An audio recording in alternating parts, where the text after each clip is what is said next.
മലയാളത്തിലെ ഒരു ചാനലിൽ ഞാനൊരു പരിപാടി കാണുകയുണ്ടായി.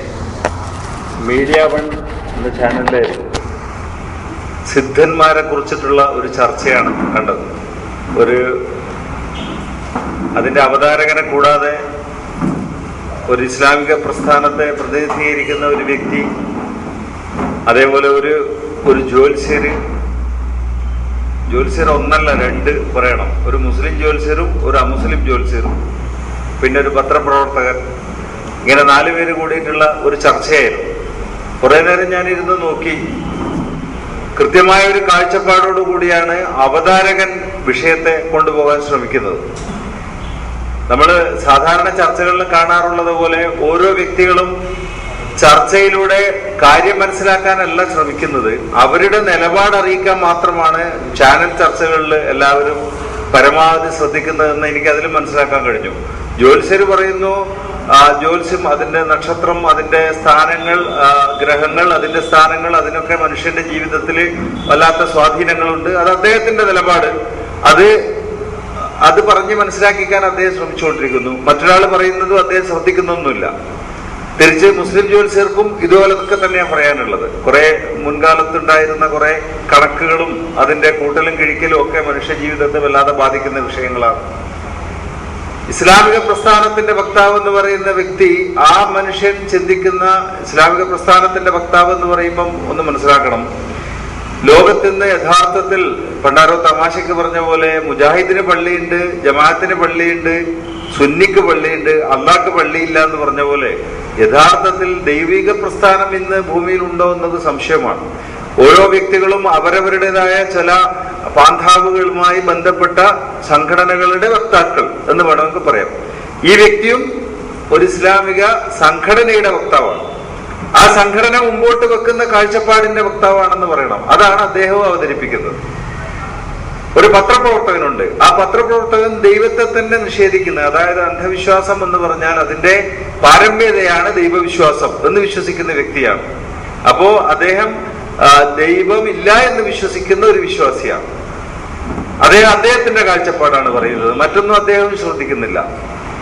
ഈ പറഞ്ഞു വന്നതിന്റെ ഇടയിൽ ഈ ഇസ്ലാമിക വിശ്വാസി സകലമാന എന്താ പറയാ, ഇന്ന് ഭൂമിയിൽ നടന്നു വരുന്ന എല്ലാ അന്ധവിശ്വാസങ്ങളെയും എതിർക്കുന്നു എന്ന ഭാവേന ഒരു ചോദ്യം ചോദിച്ചു ജ്യോത്സ്യന്മാരിൽപ്പെട്ട ഒരാളോട്.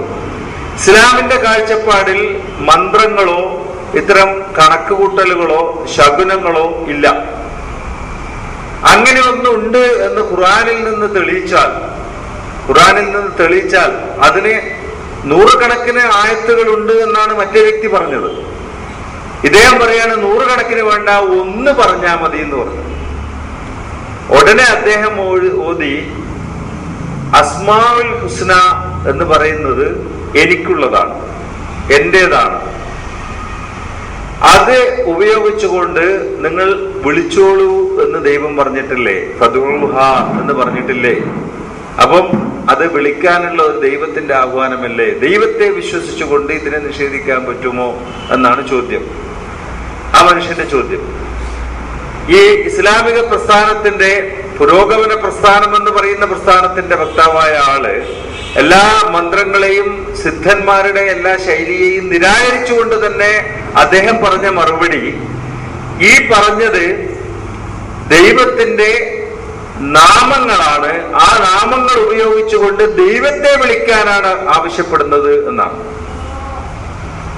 ആ നാമങ്ങൾ ഉപയോഗിച്ചുകൊണ്ട് ദൈവത്തെ വിളിക്കാനാണ് ആവശ്യപ്പെടുന്നത് എന്നാണ് അദ്ദേഹം പറഞ്ഞത്. എനിക്ക് സത്യത്തിൽ ഈ ജ്യോത്സ്യത്തിൽ വിശ്വസിക്കുകയും കണക്കുകൾ കൂട്ടുകയും ചെയ്യുന്നവരുണ്ടല്ലോ, അവരെക്കാൾ വലിയ കൺഫ്യൂഷനിലാണ് ഈ വ്യക്തി എന്നാണ് എനിക്ക് തോന്നിയത് കേട്ടപ്പോൾ. കാരണം മറ്റവരെ സംബന്ധിച്ചിടത്തോളം ചില അഭൗതികതയിൽ, ദൈവികതയിൽ, ദിവ്യത്വത്തിൽ വിശ്വസിച്ചുകൊണ്ട് വിളിച്ചാൽ ഉത്തരം കിട്ടും എന്നത് അവരുടെ ഉറച്ച നിലപാടാണ്. അത് ആരോടാണ് എന്നതിൽ മാത്രമേ അഭിപ്രായ വ്യത്യാസമുള്ളൂ. പക്ഷെ ഈ വ്യക്തിയുടെ അവസ്ഥ എന്താ?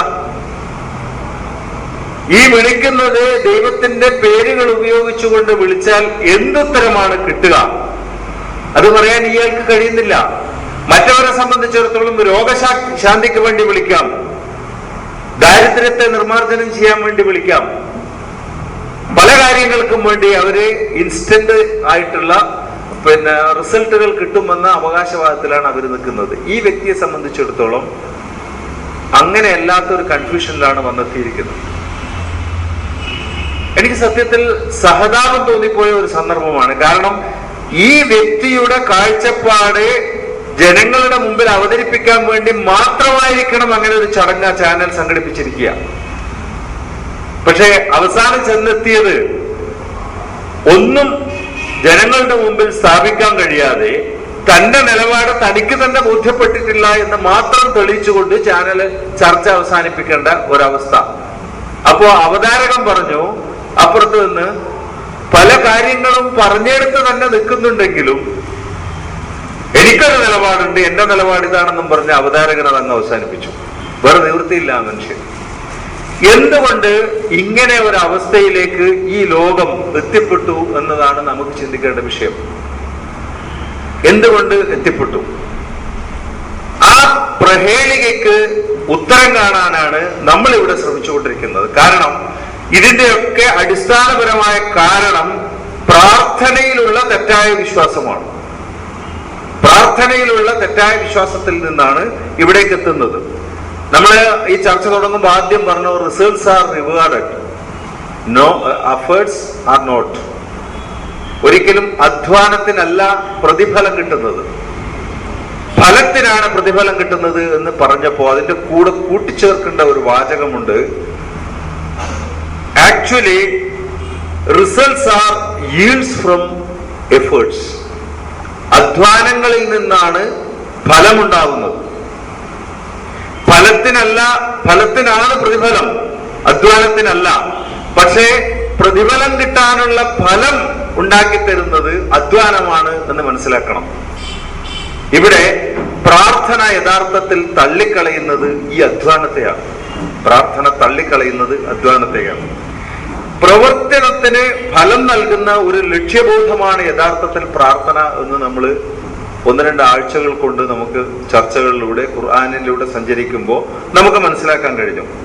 ഇവിടെ പ്രവർത്തിക്കുക എന്നതാണ് ഫലം നൽകുന്നത്, ഫലത്തിനാണ് പ്രതിഫലം എങ്കിൽ പ്രാർത്ഥന അല്ലെങ്കിൽ വിളിക്കുക അല്ലെങ്കിൽ ആവശ്യപ്പെടുക എന്ന് പറയുന്നത് എന്താണ് എന്നതാണ് നമ്മൾ ഇതുവരെ ചർച്ച ചെയ്തത്. അത് യഥാർത്ഥത്തിൽ ഒരു മനുഷ്യന്റെ മനസ്സ് നിരന്തരം ആവശ്യപ്പെട്ടുകൊണ്ടിരിക്കുന്ന, അവന്റെ മനസ്സ് നിരന്തരം മുഴുകിയിരിക്കുന്ന ഒരു ആഗ്രഹമാണ് യഥാർത്ഥത്തിൽ പ്രാർത്ഥന. അതിന് വാക്കുകളെക്കാൾ മനസ്സിനാണ് അതിൽ കൂടുതൽ പങ്കാളിത്തമുള്ളത് എന്നതൊക്കെ നമ്മൾ സംസാരിച്ചു കഴിഞ്ഞു. പക്ഷേ ഇതിന് വേറൊരു ഒരു വഴിയും കൂടിയുണ്ട്. എന്താ? പ്രവർത്തിക്കുന്ന മനുഷ്യനെ സംബന്ധിച്ചിടത്തോളം അബദ്ധങ്ങൾ പറ്റും, സ്വാഭാവികമാണ്. അബദ്ധങ്ങൾ പറ്റാതിരിക്കാൻ ഒറ്റ മാർഗമേ ഉള്ളൂ, പ്രവർത്തിക്കാതിരിക്കുക എന്നൊരു ചൊല്ല് തന്നെയുണ്ട്. പക്ഷേ പ്രവർത്തിക്കാതിരിക്കുക എന്നതാണ് ഏറ്റവും വലിയ അബദ്ധം. അത് തിരിച്ചറിയുന്നില്ല. പ്രവർത്തിക്കാതിരിക്കുക എന്നതാണ് ഏറ്റവും വലിയ അബദ്ധം.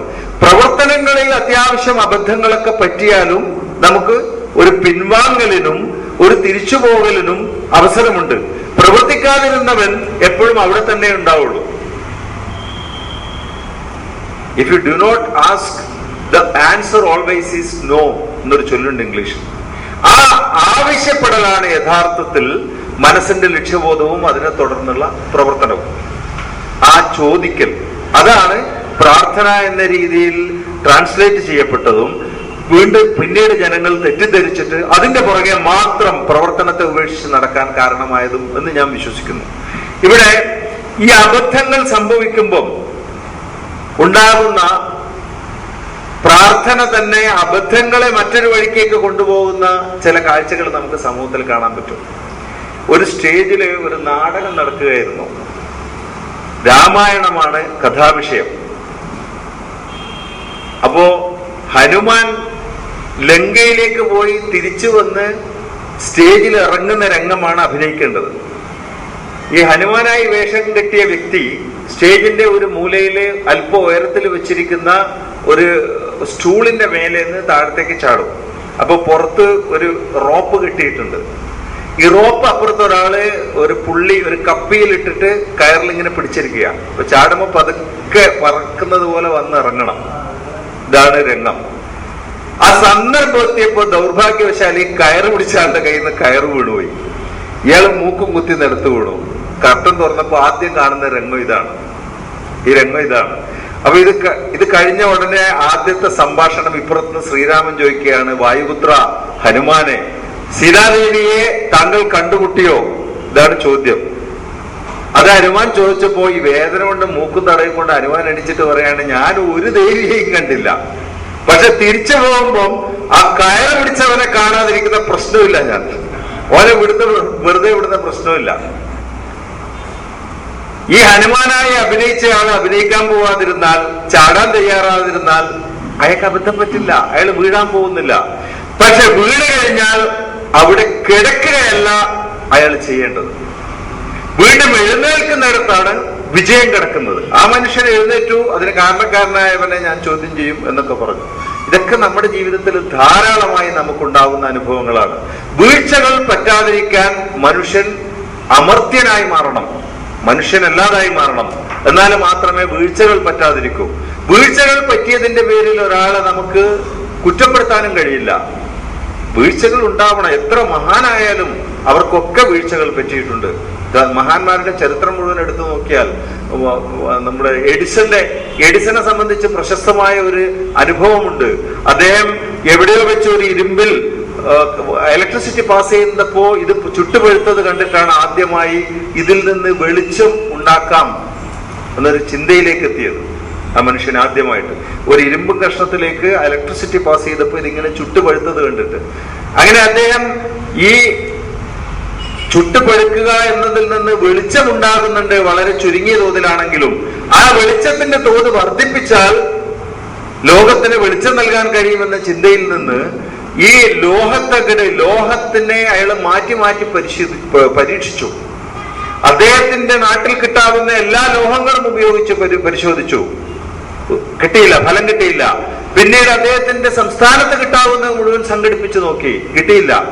അമേരിക്ക മുഴുവൻ കിട്ടാവുന്നത് മുഴുവൻ പരിശോധിച്ചു, കിട്ടിയില്ല. ലോകത്ത് എവിടെയൊക്കെ, ചൈനയിലും യൂറോപ്പിലും ഇന്ത്യയിലും ഓസ്ട്രേലിയയിലും എവിടെയൊക്കെ കിട്ടാമോ അതൊക്കെ പരമാവധി ശ്രമിച്ചു, അപ്പോഴും കിട്ടിയില്ല. 10,000-ലധികം ലോഹങ്ങൾ അദ്ദേഹം പരിശോധിച്ചു കഴിഞ്ഞിട്ടും കിട്ടാതിരുന്നപ്പോ സ്വാഭാവികമായും സുഹൃത്തുക്കളൊക്കെ പറഞ്ഞു, നിനക്കെന്താ ഭ്രാന്താണോ എന്ന് ചോദിച്ചു. കുടുംബത്തിൽ നിന്ന് കിട്ടിയതും നീ സമ്പാദിച്ചതും മുഴുവൻ തീർന്നു, നീ പാപ്പരായി, ഇപ്പം കടത്തിലാണ് നീ, നിനക്കെന്താ ഭ്രാന്താണോ എന്ന് ചോദിച്ചു. അന്ന് എഡിസൺ പറഞ്ഞ ഒരക്ഷരവും അതിന് മറുപടി പറഞ്ഞില്ല. എഡിസൺ പിന്നെയും തുടർന്നു. കുറച്ചു കഴിഞ്ഞപ്പം ഈ ജനങ്ങളുടെ മുഴുവൻ ചോദ്യത്തിന് അദ്ദേഹം ഒരു മറുപടി പറഞ്ഞു. എന്താ? ഞാൻ 10,000 പ്രാവശ്യം പരാജയപ്പെട്ടു എന്നതാണ് നിങ്ങളുടെ കാഴ്ച, ഞാൻ 10,000 പ്രാവശ്യം നിലത്ത് വീണു എന്നതാണ് നിങ്ങളുടെ കാഴ്ച.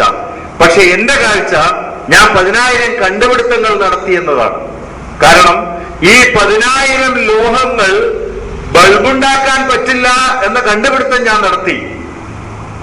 10,000 വിജയങ്ങളാണ് ഞാൻ നേടിയത്. ആ കാഴ്ചപ്പാടാണ് എഡിസനെ 2 ആഴ്ചക്കകം ഈ ബൾബിൽ നിന്നുള്ള ഫിലമെന്റ് കണ്ടുപിടിക്കാൻ പ്രാപ്തനാക്കിയത്. അതാണ് യഥാർത്ഥത്തിൽ വീഴ്ചയിൽ നിന്ന് തിരിച്ചു വരിക. ആ ഓരോ വീഴ്ചയിലും നമ്മളെ പോലെ ഇനി വയ്യ എന്ന് കരുതി എഡിസൺ വിട്ടിരുന്നെങ്കിൽ ഒരുപക്ഷെ ഇന്ന് ലോകം ഇരുട്ടിലായിരുന്നേനെ.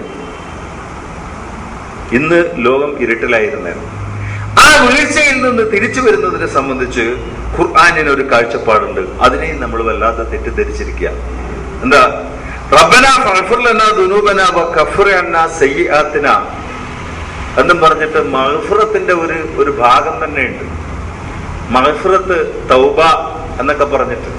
എന്താ ജനങ്ങളുടെ ഇന്നത്തെ വിശ്വാസം? എന്ത് പാപം ചെയ്താലും ദൈവമാകുന്ന അസ്തിത്വത്തോട് വാക്കുകൾ കൊണ്ട് മാപ്പപേക്ഷിച്ചാൽ, അല്ലെങ്കിൽ പൊറുക്കലിനെ തേടിയാൽ എനിക്കതിൽ നിന്ന് രക്ഷ കിട്ടും എന്നൊരു വിശ്വാസം. ഈ വിശ്വാസം മനുഷ്യനെ യഥാർത്ഥത്തിൽ പ്രാർത്ഥനയുടെ ആ ദിവ്യത്വത്തിന്റെ വിശ്വാസത്തിൽ നിന്നുണ്ടായ ഒരു വിശ്വാസം തന്നെയാണിത്. പ്രാർത്ഥനയുടെ തന്നെ മറ്റൊരു വശമാണ്. കാരണം ഇതും പ്രാർത്ഥിക്കലാണ്. മഗ്ഫിറത്തിന് വേണ്ടി പ്രാർത്ഥിക്കുക. ഇവിടെ ഈ പ്രാർത്ഥന സംബന്ധിച്ച് ഇതിലെ ഖുർആനിന്റെ യഥാർത്ഥ കാഴ്ചപ്പാട് എന്താണെന്ന് നമുക്ക് നമ്മളൊന്ന് ആലോചിക്കേണ്ടതുണ്ട്, പര്യാലോചിക്കേണ്ടതുണ്ട്. യഥാർത്ഥത്തിൽ തൗബയെ സംബന്ധിച്ച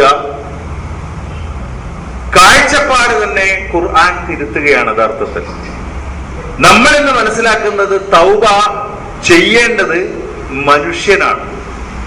എന്നാൽ ഖുർആൻ പരിചയപ്പെടുത്തുന്ന ചിലയിടത്ത് ദൈവം തൗബ ചെയ്യുന്നതായിട്ട് കാണാം. ഫതാബ അലൈഹി, ദൈവം ഇങ്ങോട്ട് തൗബ ചെയ്യുന്നതായിട്ട് കാണാം. അപ്പൊ തൗബ എന്ന് പറയുന്ന സാധനം തന്നെ യഥാർത്ഥത്തിൽ മനുഷ്യൻ മനസ്സിലാക്കി വെച്ചതല്ല എന്നതിന്റെ ഒരു സത്യത്തിലേക്കാണ് കാര്യങ്ങൾ എത്തുന്നത്.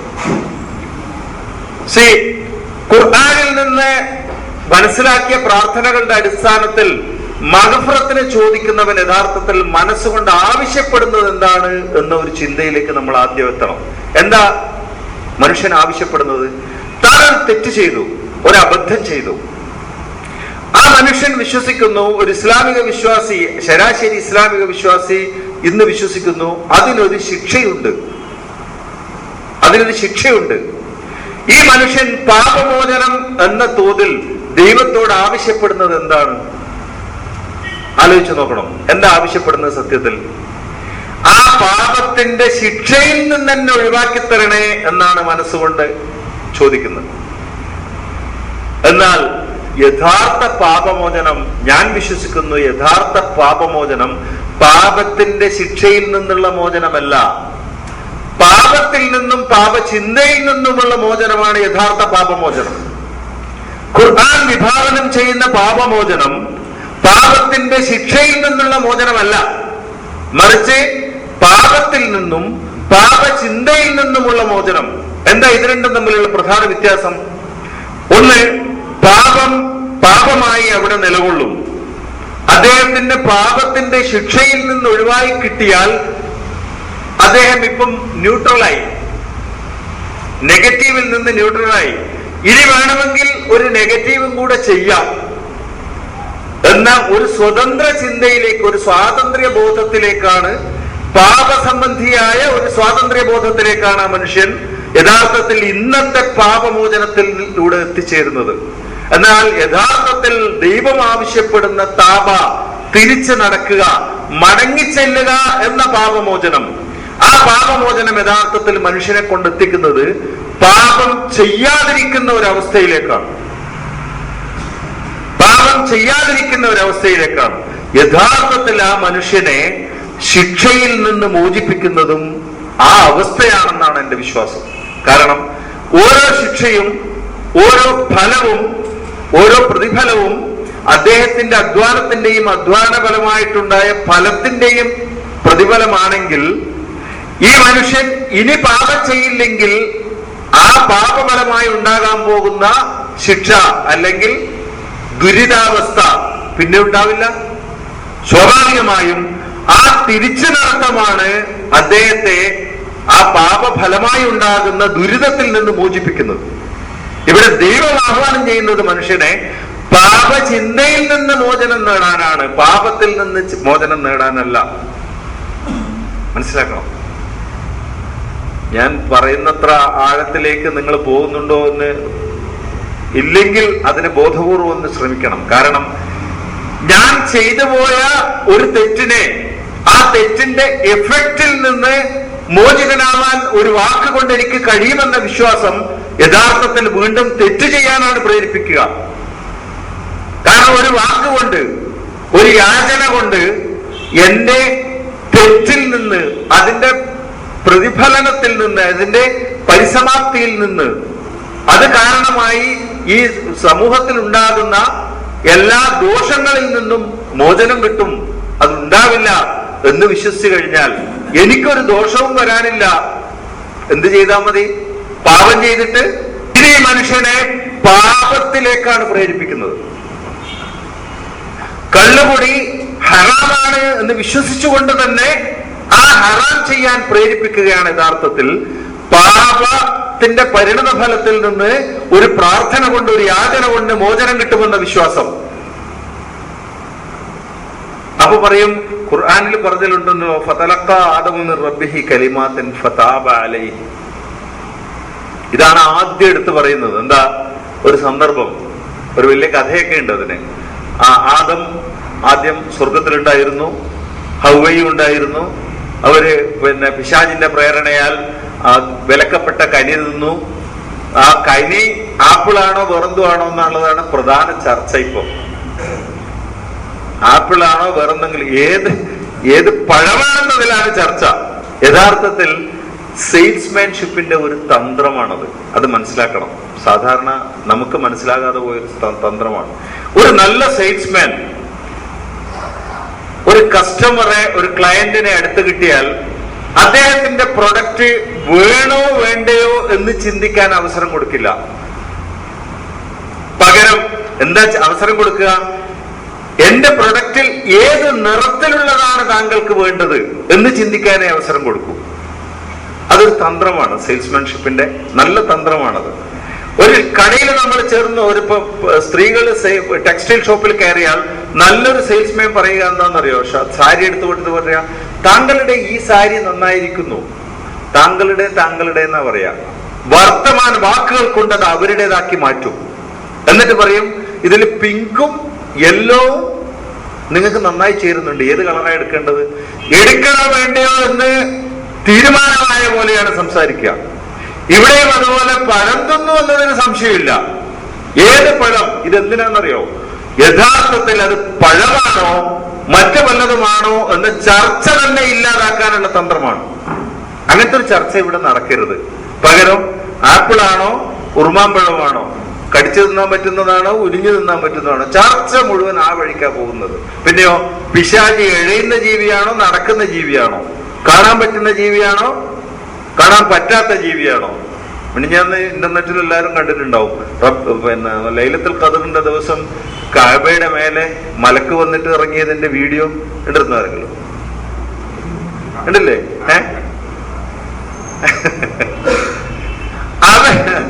എന്താണെന്നറിയാവോ? മലക്കുകൾ വന്നിറങ്ങോ ഇല്ലയോ എന്ന് ചെറിയൊരു ചർച്ച തുടങ്ങുമ്പോ ഉടനെ അങ്ങനത്തെ ഒരു ചർച്ചയ്ക്ക് അവസരമില്ലാതാക്കാൻ വേണ്ടി വീഡിയോ കൊണ്ടിറക്കിയിരിക്കുക. ഇവര് തന്നെയാണ് പണ്ട് പറഞ്ഞത് മലക്കിനെ കാണാൻ പറ്റൂല.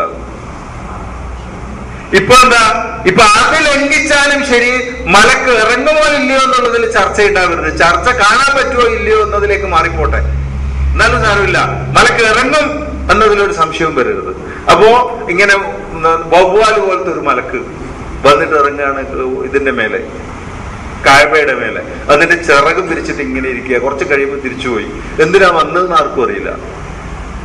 സെക്കൻഡുകൾക്കകം തിരിച്ചുപോയി.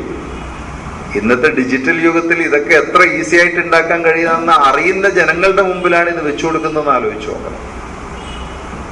അപ്പം ചർച്ചകളെ അതിന്റെ മർമ്മത്തിൽ നിന്ന് വഴിതെറ്റിക്കുക എന്നത് ഒരു തന്ത്രമാണ് സത്യത്തിൽ. ആ തന്ത്രം ഇവിടെയും പയറ്റപ്പെട്ടിട്ടുണ്ട്. ശരിക്കും മനസ്സിലാക്കണം. യഥാർത്ഥത്തിൽ പടച്ചോൻ എന്താ പറഞ്ഞത്? ഫതലഖ ആദമു മിർ റബ്ബിഹി കലിമാത്തിൻ. ദൈവത്തിൽ നിന്നുള്ള, റബ്ബിൽ നിന്നുള്ള വചനങ്ങളെ ആദം ഏറ്റെടുത്തു എന്ന് പറഞ്ഞാൽ ആ വചനങ്ങളെ തിരിച്ചു പറഞ്ഞു എന്നാണോ അർത്ഥം? ആണോ? ആ വാക്ക് തന്നെ ആലോചിച്ചാൽ മനസ്സിലാവും. ആ വചനങ്ങളുടെ ആശയത്തെ ആദം മനുഷ്യൻ ഏറ്റെടുത്തപ്പോ ഫതഅബ അലൈഹി, ദൈവം അവിടെ തൗബ ചെയ്തത് ആദമല്ല, ദൈവമാണ്. ഫതഅബ അലൈഹി, ദൈവം അങ്ങോട്ടാ തിരിഞ്ഞത്. അപ്പൊ ദൈവം തിരിയാൻ കാരണമായത് ആദമിന്റെ വാക്കുകളല്ല, ദൈവത്തിന്റെ വാക്കുകളെ ആദം ഏറ്റെടുത്തു എന്നതാണ് ദൈവം തിരിയാൻ കാരണമായത്. വ്യക്തമായി ഖുർആൻ പറയുക. എന്നിട്ട് ഇപ്പൊ എന്താ പറയുന്നതെന്നറിയാവോ? ആദം അത് കഴിച്ചു പോയതിന് എങ്ങനെ തൗബ ചെയ്യണമെന്ന് ദൈവം പഠിപ്പിച്ചു കൊടുത്തു. ദൈവം വാക്കുകൾ പഠിപ്പിച്ചു കൊടുത്തു. ആദം അത് ഏറ്റു പറഞ്ഞു. 1ാം ക്ലാസ്സിലെ പോലെ പണ്ടില്ലേ തറ പറ മാഷ് പറയുമ്പോ അതേപോലെ ഏറ്റു പറയുന്ന ഒരു ആദം, അത് പഠിപ്പിച്ചു കൊടുക്കുന്ന ഒരു ദൈവവും. അങ്ങനെയുള്ള ഒരു ചിത്രം നമ്മുടെ മുമ്പിൽ വെച്ചിട്ട് ഇത് ഏറ്റുപറച്ചിലാണ് ഇപ്പൊ നമ്മുടെ പണി. ഇതിന്റെ ഫലം എന്താ? വിശുദ്ധ ഖുർആൻ പോലെ ഇത്രയും ഉന്നതമായ ആശയങ്ങൾ ഉൾക്കൊള്ളുന്ന ഒരു ഗ്രന്ഥത്തിന്റെ വക്താക്കളെന്ന് അവകാശപ്പെടുന്ന ഈ ജനം ഇന്ന് ലോകത്തിന് ഭാരമായി മാറി. ഈ സമൂഹം ലോകത്തിന് ഭാരമായി മാറി. ആർക്കും ഈ കൂട്ടരെ കണ്ടുകൂടാ. ഇതൊന്ന് ഒഴിഞ്ഞു കിട്ടിയാൽ മതി എന്ന് ഏറ്റവും സെക്യുലറിസ്റ്റായ മനസ്സ് പോലും ചിന്തിക്കുന്ന ഒരവസ്ഥ. കാരണം ഭൂമിയിൽ സെക്യുലറിസം പുലരണമെങ്കിൽ ഇവരില്ലാതാവണം. മതേതരത്വം ഭൂമിയിൽ ഉണ്ടാവണമെങ്കിൽ ഈ സമൂഹം, ഈ സമുദായം ഇവിടെ ഇല്ലാതാവണമെന്ന് ചിന്തിക്കുന്നിടത്തോളം ഈ സമുദായം അധപ്പതിച്ചു പോകാൻ കാരണം ഇത്തരം തെറ്റായ വിശ്വാസങ്ങളാണ്. ഖുർആൻ മനുഷ്യനെ പ്രേരിപ്പിക്കുന്നത് ഏതിലേക്കാണോ അതിലേക്ക് പോകാതെ മറിച്ച് മറ്റൊന്നിലേക്ക് പോവുക. ഖുർആൻ ആവർത്തിച്ച് ഇത് വ്യക്തമാക്കിയിട്ടുണ്ട്. വലാ തസിറു വാസിറത്തുൻ വിസ്റ ഉഖ്റ.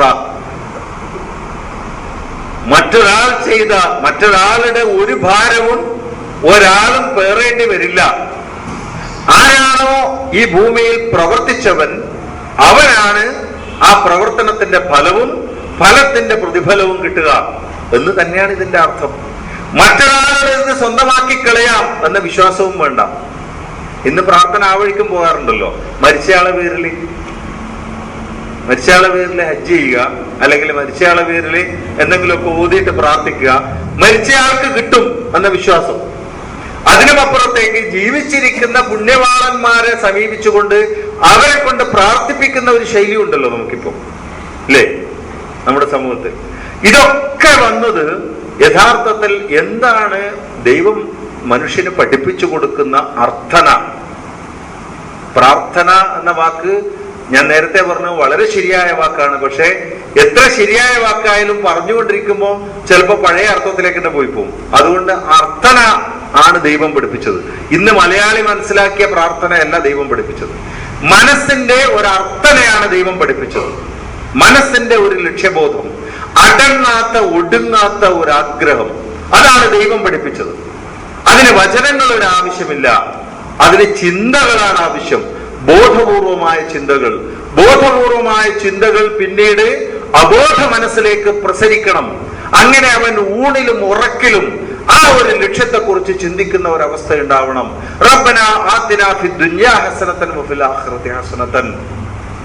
ഈ ഭൂമിക്ക് മുഴുവൻ, ഈ സമൂഹത്തിന് മുഴുവൻ ഇന്നും നാളെയും നല്ലത് സംഭവിക്കണം, ചീത്തയായതൊന്നും സംഭവിക്കരുത് എന്ന് ഊണിലും ഉറക്കിലും ചിന്തിക്കുന്ന ഒരവസ്ഥയിലേക്ക് മനുഷ്യൻ പരിണമിക്കണം എന്നാണ് ദൈവം മനുഷ്യനെ പഠിപ്പിച്ചത്. പകരം നമ്മൾ എന്താ ചെയ്യുന്നത്? നമ്മൾ വെറുതെ ഇരുന്നിട്ട് റബ്ബനാ ആതിനാ ഫിദ് ദുനിയാ പറഞ്ഞാൽ നമ്മുടെ കടമ തീർന്നു. അവിടെ ഈ കൂടെ ഇരിക്കുന്നവന് ഉറങ്ങാം. അതിന്റെ ഇടയിൽ, ഈ പ്രവർത്തനത്തിന്റെ ഇടയിൽ, ഈ ലക്ഷ്യബോധത്തോടെയുള്ള പ്രവർത്തനത്തിന്റെ ഇടയിൽ എന്തെങ്കിലും അബദ്ധം പറ്റിയാൽ ദൈവത്തോടൊന്ന് ഏറ്റു പറഞ്ഞാൽ അവിടത്തേക്ക് ആ പാപം തീർന്നു. അത് പല രൂപത്തിലാണ്, പല മതത്തിൽ പല രൂപത്തിലാണ്. ക്രിസ്ത്യാനിറ്റിയിൽ പോകുമ്പോൾ കുമ്പസാരമായി മാറും, മറ്റൊരു മതത്തിൽ അങ്ങനെ ഓരോ വിധത്തിൽ ഏറ്റു പറഞ്ഞാൽ അവിടെ അത് തീരും എന്നാണ് പഠിപ്പിക്കുന്നത്. പണ്ട് ഒരു കഴുത ഒരു കുഴിയിൽ വീണു.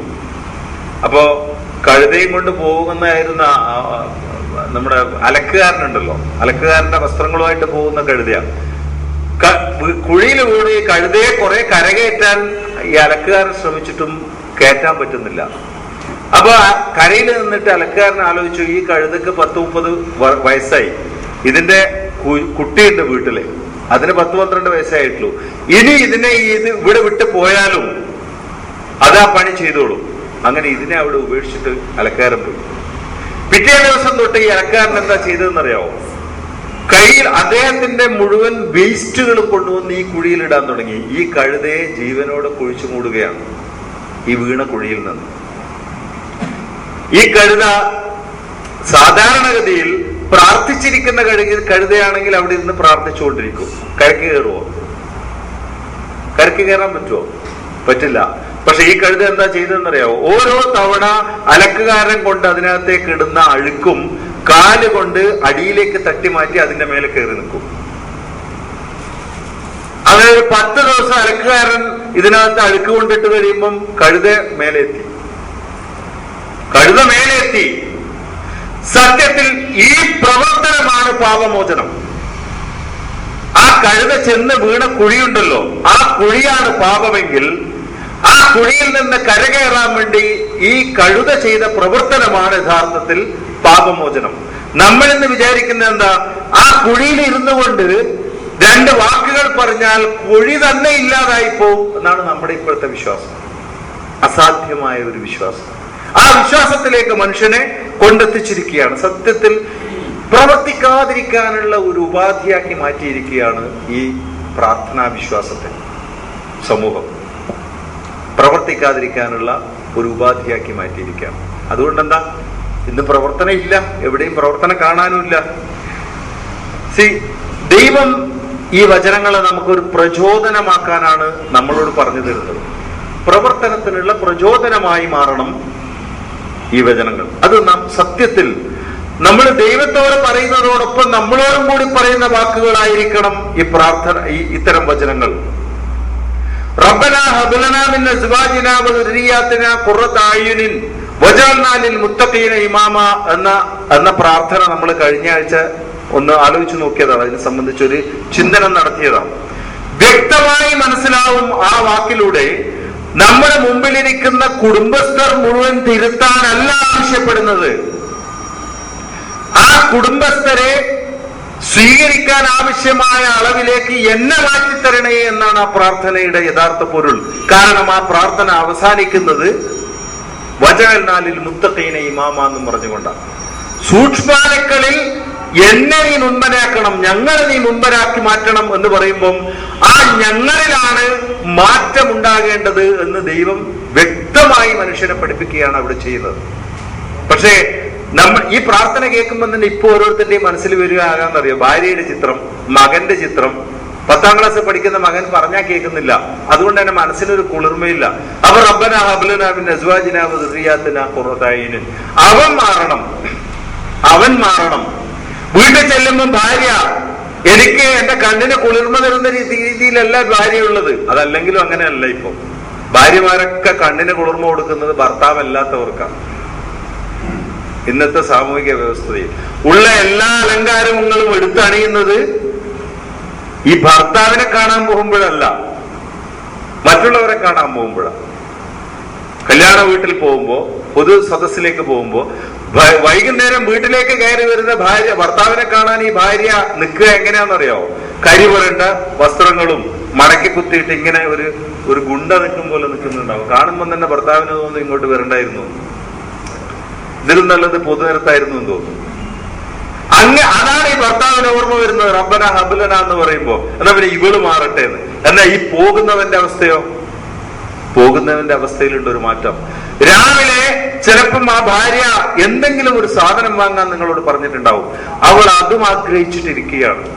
വൈകുന്നേരം തിരിച്ചു പോകുമ്പോ അതല്ല നിങ്ങൾ കരുതുന്നത്. നിങ്ങൾ അവളിൽ നിന്നുള്ള പ്രതികരണത്തെ കുറിച്ച്, അവളുടെ സ്വഭാവം മാറേണ്ടതിനെ കുറിച്ച് ചിന്തിച്ചു പോകുമ്പോ അവള് പറഞ്ഞത് നിങ്ങൾക്ക് മറന്നു.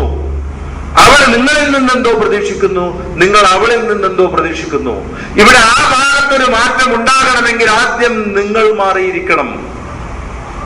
അതാണ് വജഅൽനാ ലിൽ മുത്തഖീന ഇമാമ എന്ന് പറഞ്ഞതിലൂടെ ദൈവം പഠിപ്പിക്കുന്നത്. നിങ്ങൾ ആദ്യം മാറണം. നമ്മൾ മാറില്ല. അവള് ചോദിക്കുമ്പോ എവിടെ, ഞാൻ സാരിക്ക് പറഞ്ഞിരുന്നില്ലേ, അയ്യോ ഞാൻ മറന്നുപോയി. പിന്നെ കുറെ ന്യായങ്ങളും, രാവിലെ മുതൽ വൈകുന്നേരം വരെ ഓഫീസിൽ അങ്ങനെയായിരുന്നു ഇങ്ങനെയായിരുന്നു. ഈ മനുഷ്യൻ വെറുതെ ഇരിക്കുകയായിരിക്കും. ആ ഒരു ശരാശരി മലയാളിയുടെ ഓഫീസ് പ്രവർത്തനം എന്താണെന്ന് നമുക്കിന്ന് നന്നായിട്ട് അറിയാം. 11:30 മണിക്ക് പോകുന്ന ട്രെയിനിലുണ്ടാവും ഓഫീസ് ഉദ്യോഗസ്ഥൻ ജോലിക്ക് പോകുന്നത്. 11:30 മണിക്ക് ആ ട്രെയിനിലും ഉണ്ടാവും ഉദ്യോഗസ്ഥൻ ഓഫീസിലേക്ക് ജോലിക്ക് പോയിക്കൊണ്ടിരിക്കുക. എന്നിട്ട് എത്തിക്കഴിഞ്ഞാൽ യാത്രാക്ഷീണം മാറ്റാൻ വേണ്ടി അരമണിക്കൂർ വെറുതെ ഇരിക്കും. ആ ക്ഷീണം മാറിക്കഴിയുമ്പോൾ ഒന്ന് ഉണർവിന് വേണ്ടി ഒരു ചായ കുടിക്കണം. ചായ കുടിച്ചിട്ട് തിരിച്ചു വന്നു കഴിയുമ്പോൾ ഒന്ന് പുസ്തകമൊക്കെ എടുത്ത് മറിച്ചു നോക്കി കഴിയുമ്പോഴൊക്കെ ഊണ് കഴിക്കാൻ സമയമായി. അപ്പൊ എല്ലാരും പോകുമ്പോ ഇദ്ദേഹവും പോയി കൂടെ. ഊണ് കഴിച്ചിട്ട് വന്നു കഴിഞ്ഞാൽ ഒന്ന് മയങ്ങണം. 10 മിനിറ്റ് സമയം. 10 മിനിറ്റ് എന്ന് പറഞ്ഞാൽ തുടങ്ങിയ അരമണിക്കൂറാ. അരമണിക്കൂർ കഴിഞ്ഞ് മയക്കത്തിൽ നിന്ന് ഉണർന്നാലോ ആ മയക്കം മാറാൻ ഒരു ചായ കുടിക്കണം. പിന്നെയും ആ ചായ കുടിച്ച് വരുമ്പോ 3:30 മണിക്ക് അടുത്ത വണ്ടിക്ക് പോകാനുമായി. ഈ ജോലി ചെയ്ത് വരുന്നവനാണ് ഭാര്യയുടെ മുമ്പിൽ ക്ഷീണം അഭിനയിക്കുക. ഇവൻ എപ്പോഴും ക്ഷീണമാണ്. ഈ ക്ഷീണം കാരണമാണ് ഭാര്യ ഇങ്ങനെ പ്രതികരിക്കുന്നത് എന്ന് ഇയാൾക്ക് മനസ്സിലാവുന്നില്ല. ഇവിടെ ആര് മാറണം? ഭർത്താവ് മാറണം ആദ്യം.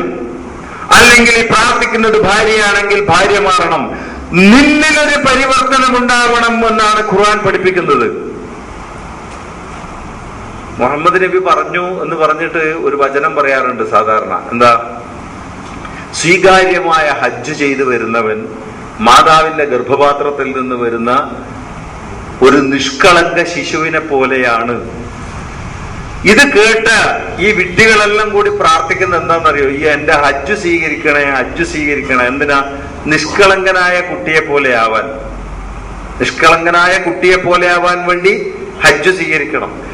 ഇനി അഥവാ ആലങ്കാരിക ഭാഷയിൽ ഖുർആൻ വിഭാവനം ചെയ്യുന്ന ഹജ്ജിനെ സംബന്ധിച്ച് നബി അങ്ങനെ പറഞ്ഞിട്ടുണ്ടെങ്കിൽ, ഇന്നത്തെ ഹജ്ജിനെ കുറിച്ചല്ല, ഖുർആൻ വിഭാവനം ചെയ്യുന്ന ഹജ്ജിനെ കുറിച്ച് നബി അങ്ങനെ പറഞ്ഞിരിക്കാം, ജനങ്ങളോട് മനസ്സിലാക്കാൻ വേണ്ടി പറഞ്ഞിരിക്കാം.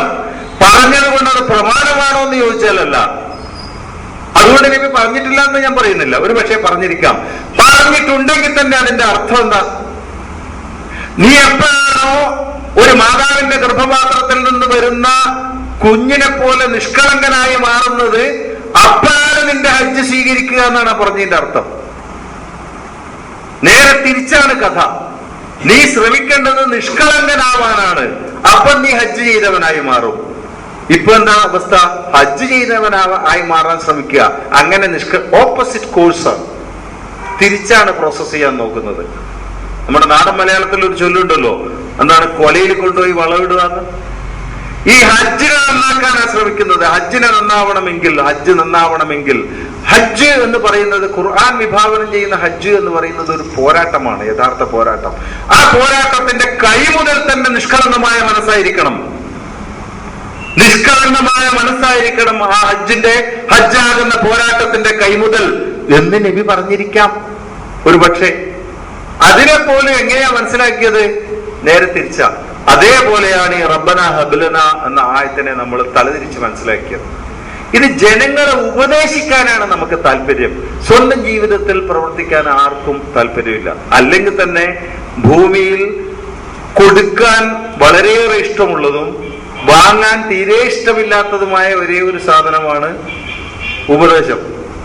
ബാക്കിയെല്ലാം ഇങ്ങോട്ട് കിട്ടിയാൽ നല്ലത്, കൊടുക്കാൻ മടിയാ. ഇത് മാത്രം കൊടുക്കാനാണ് താല്പര്യം, വാങ്ങാൻ തീരെ താല്പര്യമില്ല. അതുകൊണ്ട് ഇതിനെയും ഉപദേശമാക്കി മാറ്റി. ഇത് സ്വീകരിക്കാനല്ല താല്പര്യം, സ്വന്തം ജീവിതത്തെ പരിവർത്തിപ്പിക്കാനല്ല താല്പര്യം. ആ അവസ്ഥയിലേക്കാണ് ഈ പ്രാർത്ഥനകളെ മുഴുവൻ കൊണ്ടു ചെന്നെത്തിച്ചിരിക്കുന്നത്. ഇവിടെ ഈ വിഷയം നമ്മൾ കൺക്ലൂഡ് ചെയ്യുമ്പോൾ വളരെ പ്രധാനപ്പെട്ട ഇതിന്റെ ഇമ്പാക്റ്റിനെ കുറിച്ച് നമുക്ക് ചിന്തിക്കാതിരിക്കാൻ കഴിയില്ല. എന്തിനാണ് ഇത്രയധികം നമ്മൾ ഈ പ്രാർത്ഥനയെ സംബന്ധിച്ച് സംസാരിച്ചത് എന്ന് ചിന്തിക്കേണ്ട ഒരു ആവശ്യമുണ്ട്, വളരെ വലിയൊരു ആവശ്യം. കാരണം മനുഷ്യർ പ്രാർത്ഥിച്ചോട്ടെ, അതുകൊണ്ട് എന്താ പ്രശ്നം എന്ന് ചോദിച്ചാൽ എന്താ? ഉണ്ട്, പ്രശ്നമുണ്ട്, വലിയ പ്രശ്നങ്ങളുണ്ട്. ഒരു സമൂഹത്തെ മുഴുവൻ ഷണ്ഡീകരിക്കുന്ന ഒരു എലമെന്റ് ഇതിനകത്തുണ്ട്, ഈ വിശ്വാസത്തിനകത്തുണ്ട്. അതുകൊണ്ടാണ് ഞാൻ ഇത്രയും കാര്യമായി ഇത് പറഞ്ഞത്. ഒരു പടക്കുതിര കുറെ യുദ്ധങ്ങൾക്ക് ശേഷം അതിന്റെ കാലിന് ഒരു പരിക്ക് പറ്റി, അവിടെ കിടക്കുകയാണ് ആ കുതിര. ആ കുതിരയെ വലിയ ഇഷ്ടമായിരുന്നു അതിന്റെ യജമാനന്. ആ യജമാനൻ കുതിരയുടെ അടുത്ത് പോയിട്ട് പരിശോധിച്ചു നോക്കി, ഈ പരിക്ക് കുറെ നാളുകൊണ്ട് മാറാതെ അങ്ങനെ തന്നെ കിടക്കുക. അപ്പോൾ വൈദ്യരെ വിളിച്ചുകൊണ്ട് വന്നു. വൈദ്യര് നോക്കിയിട്ട് തിരിച്ചു പോകുന്ന പോക്കിൽ വൈദ്യര് ഇദ്ദേഹത്തോട് പറഞ്ഞു, ഞാൻ ഒരു മരുന്ന് തരാം, 3 പൊതിയാണതുള്ളത്. ഇന്ന് രാത്രി, നാളെ രാത്രി, മറ്റന്നാൾ രാത്രി, 3 രാത്രികളിൽ ഇതിന് കൊടുക്കണം. ഈ 3 രാത്രി കൊണ്ട് ഇത് ഓടി നടന്നില്ലെങ്കിൽ, എഴുന്നേറ്റ് നടന്നില്ലെങ്കിൽ പിന്നെ അതിനെ കൊന്നേക്കുക, പിന്നെ അത് ഒന്നിനും കൊള്ളില്ല. ഇതാണ് ഇതിന്റെ അവസ്ഥ. ഇത് പറയുന്നത് ഒരാട് കേട്ടു, തൊട്ടടുത്ത് നിൽക്കുന്ന ഒരാട് കേട്ടു. ആടിനെ ഈ കുതിരയോട് വലിയ ഇഷ്ടമായിരുന്നു. ആദ്യത്തെ ദിവസം രാത്രി വൈദ്യര് വന്നിട്ട് മരുന്ന് കൊടുത്തു, തിരിച്ചുപോയി. കുതിര എഴുന്നേറ്റില്ല. കുതിരക്ക് അറിയില്ലല്ലോ, കുതിര സുഖമാവുന്നും കരുതി കാത്തിരിക്കുക. കാരണം റിസൾട്ട് ആകാശത്ത് നിന്ന് കെട്ടിയിറക്കുന്നതും കാത്തിരിക്കുകയാണ് ഈ കുതിര.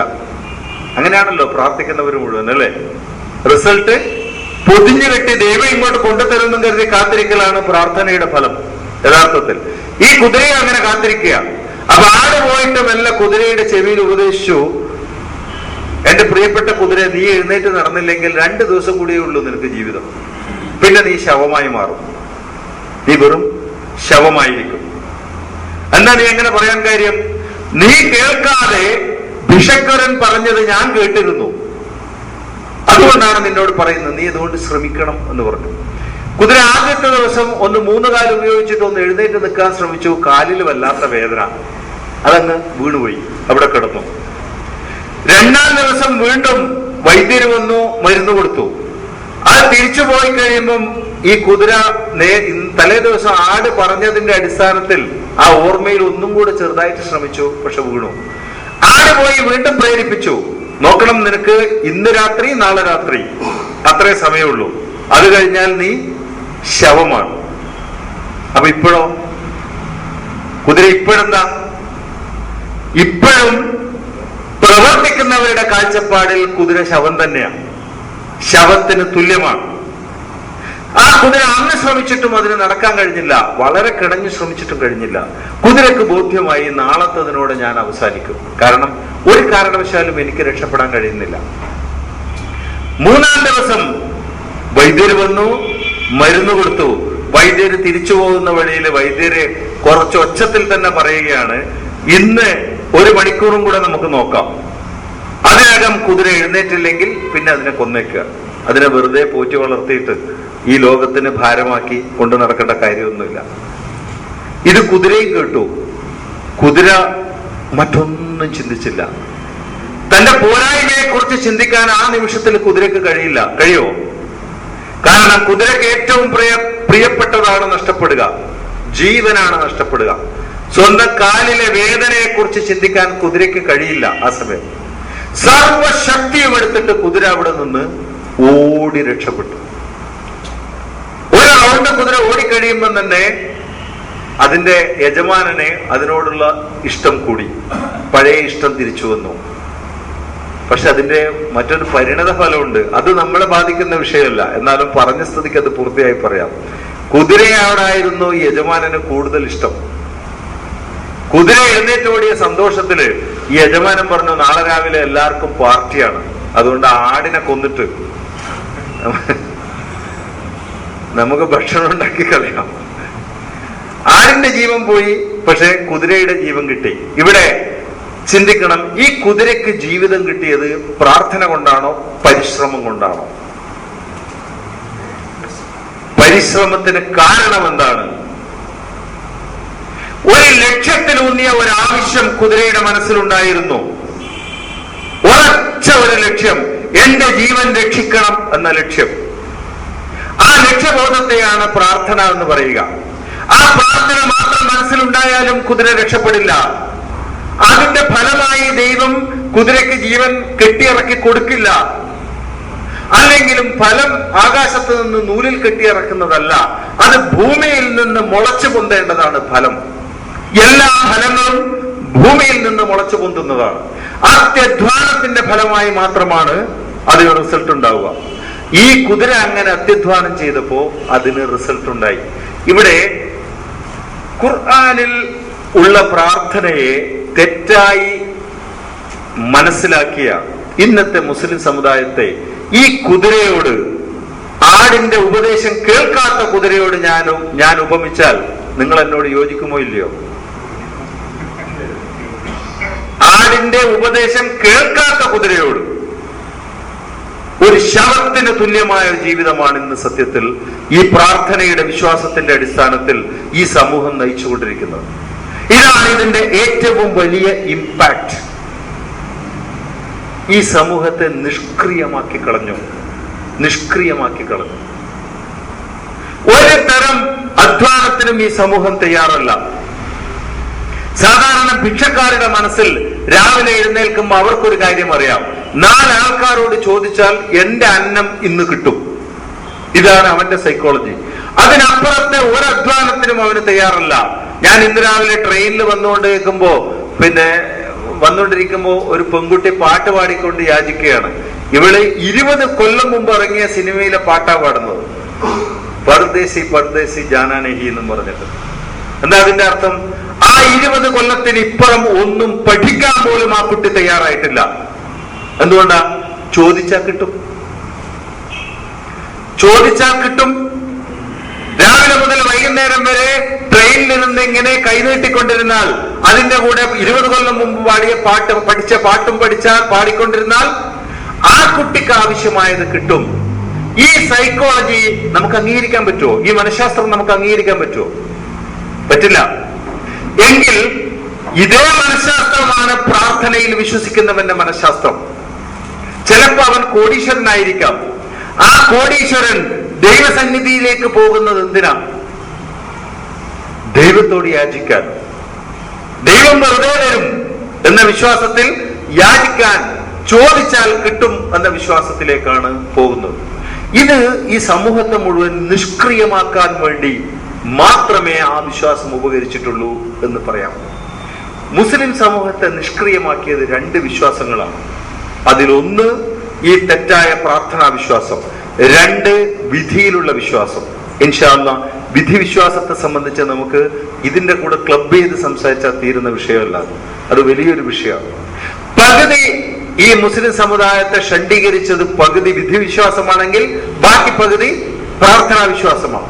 ഒന്ന് പറയുന്നു, നിങ്ങൾ ഈ ജീവിതകാലം മുഴുവൻ എന്തൊക്കെ ചെയ്യണം, എന്തൊക്കെ നിങ്ങൾ അനുഭവിക്കണം, എന്തൊക്കെ നിങ്ങൾ നഷ്ടപ്പെടുത്തണം, എന്തൊക്കെ നിങ്ങൾ നേടണം, ഇതൊക്കെ ദൈവം പണ്ടേ എഴുതി വെച്ചിട്ടുണ്ട്. ആ വിശ്വാസം തന്നെ മനുഷ്യനെ നയിക്കുന്നത് നീയൊന്നും പ്രവർത്തിക്കണ്ട എന്നതിലേക്കാണ്. ഒന്നും പ്രവർത്തിക്കണ്ട. എന്ത് പ്രവർത്തിച്ചാലും ഫലം ദൈവം പണ്ടേ എഴുതി വെച്ചിട്ടുണ്ടെങ്കിൽ പിന്നെ പ്രവർത്തിക്കണോ? എന്തെങ്കിലും പ്രവർത്തിക്കണോ? ഒരു ഫാക്ടറിക്കകത്ത് ഇപ്പൊ നമ്മുടെ ഈ എന്റെ മുമ്പിൽ കൂടിയിരിക്കുന്ന നിങ്ങളും ഞാനും അടക്കം എല്ലാവരും ഒരു ഫാക്ടറിയിൽ ജോലി ചെയ്യുകയാണെന്ന് കരുതാം. ഒരു തൊഴിൽശാലയിൽ ജോലി ചെയ്യുകയാണ്.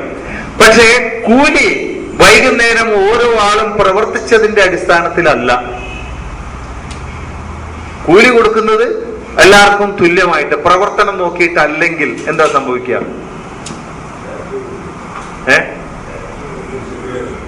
എന്താ?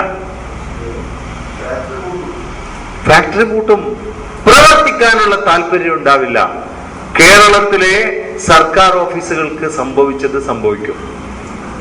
കേരളത്തിലെ സർക്കാർ ഓഫീസുകൾക്ക് അതാണ് സംഭവിച്ചത്. കാരണം ജോലി ചെയ്താലും ചെയ്തില്ലെങ്കിലും. ഞാൻ ചോദിക്കട്ടെ, ഈ ഭൂമിയിൽ ഏതെങ്കിലും ഒരു സ്ഥാപനം, വലിയ കോടിക്കണക്കിന് രൂപയുടെ ആസ്തിയുള്ള ഒരു സ്ഥാപനം, അതിന്റെ ഉടമസ്ഥൻ പറയുകയാണ്, ഈ ആസ്തി മുഴുവൻ ഞാൻ എന്റെ തൊഴിലാളികൾക്ക് വീതിച്ചു തരികയാണ്, നിങ്ങൾ എടുത്തോ എന്ന് പറഞ്ഞാൽ വേണ്ട എന്ന് പറയുന്ന തൊഴിലാളിയെ ആരെങ്കിലും ഉണ്ടാവോ? എന്നാൽ ഉണ്ട്. ഒരു സ്ഥാപനമുണ്ട് അങ്ങനെ, നമ്മുടെ KSRTC. ഇല്ലേ? നിങ്ങൾ ആലോചിച്ച് നോക്ക്. 1000 ചില്ലുവാനും ബസ്സുകൾ അല്ലേ? ഏകദേശം 1600 കോടി രൂപയുടെ ആസ്തി ബസ്സുകൾ കൂടാതെ ഇത്രയൊക്കെ ഉള്ളത്. എന്നിട്ടും ദിവസം 2 കോടി രൂപയോളം നമ്മുടെ പോക്കറ്റിൽ നിന്ന് ഇവർക്ക് കൊടുത്തുകൊണ്ടിരിക്കുക. ഒരു ഹൈക്കോടതി ജഡ്ജിന് ചോദിക്കേണ്ടി വന്നു, ഇത് പൂട്ടിയാൽ എന്താന്ന്. ആ ഗതികേടിലെത്തിയപ്പോ എനിക്ക് തോന്നുകയാണ്, എന്നാ പിന്നെ ഇത് തൊഴിലാളികൾക്ക് വീതിച്ചു കൊടുക്കാം. ഈ തൊഴിലാളികൾക്ക്, കാരണം ഇപ്പൊ കുറെ ബസ്സുകളുണ്ട്, ഇത് ഓടിക്കുന്ന ഡ്രൈവറും കണ്ടക്ടറും അവരൊക്കെ കൂടി ഓടിച്ചിട്ട് കിട്ടുന്ന ലാഭം അവരെന്നെ എടുത്തോട്ടെ. എന്താ, പ്രൈവറ്റ് ബസ് പോലെ അവർക്ക് നടത്തിക്കൂടെ? നമ്മുടെ നഷ്ടം ഒഴിവാകുമല്ലോ.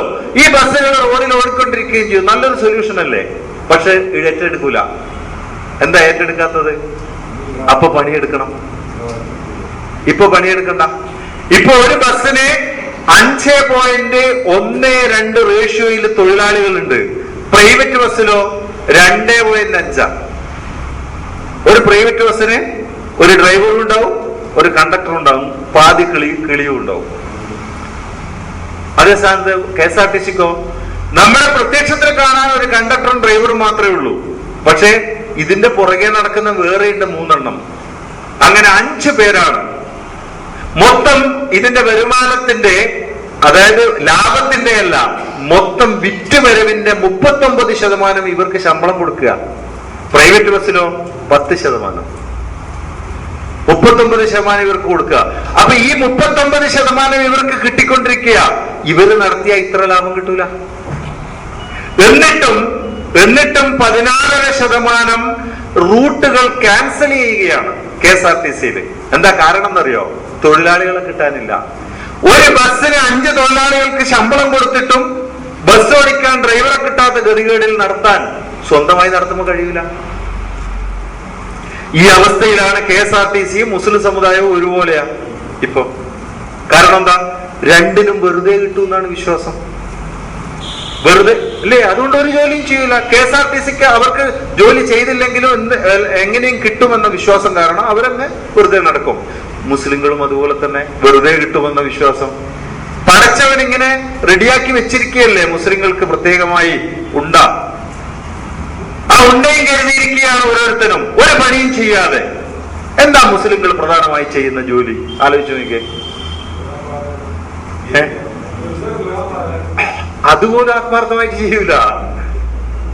നമസ്കാരം, നോമ്പ്, ഹജ്ജ് അതുപോലും ആത്മാർത്ഥമായിട്ട് ചെയ്യില്ല. അവരുടെ തന്നെ വിശ്വാസങ്ങൾ അതുപോലും സിൻസിയറായിട്ട് ചെയ്യില്ല എന്നതാണ് സത്യം, അല്ലേ? ഇവര് പറയും നമസ്കരിക്കുന്ന സമയത്താണ് അലിയുടെ പുറത്ത് പതിച്ചിരുന്ന അമ്പിന്റെ കഷണം വലിച്ചൂരിയെടുത്തത്. കഴിഞ്ഞപ്പം അലി ചോദിച്ചോലും എന്താ എടുക്കാതിരുന്നത്? ഏത്? അത്രയും വലിയ കഥ ഞാൻ ഇതുവരെ ഫെയറി ടെയിലിന് പോലും കേട്ടിട്ടില്ല. എന്നിട്ട് ഇത് പറഞ്ഞുകൊണ്ടിരിക്കുന്ന മുസ്ലിയാർ നിസ്കരിക്കുന്നതിന്റെ ഇടയിൽ ഒരു കൊതു വന്നിട്ടിരുന്നാൽ ഇങ്ങനെ ആക്കും. അപ്പം ഇല്ലേ? ആ ആലോചിച്ച് നോക്കണോ? ഒരാത്മാർത്ഥതയും ഒരു കാര്യത്തിലുമില്ല, വെറുതെ പറഞ്ഞുകൊണ്ടിരിക്കുക. അല്ലെങ്കിലും മലയാളിക്ക് ഇതാണ്, പീഡിയത്തെണ്ണയിൽ ഇരുന്നിട്ടും പിന്നെ ടെലിവിഷനിൽ കയറിയിട്ടും സംസാരിക്കുക, പ്രവർത്തിക്കാതിരിക്കുക.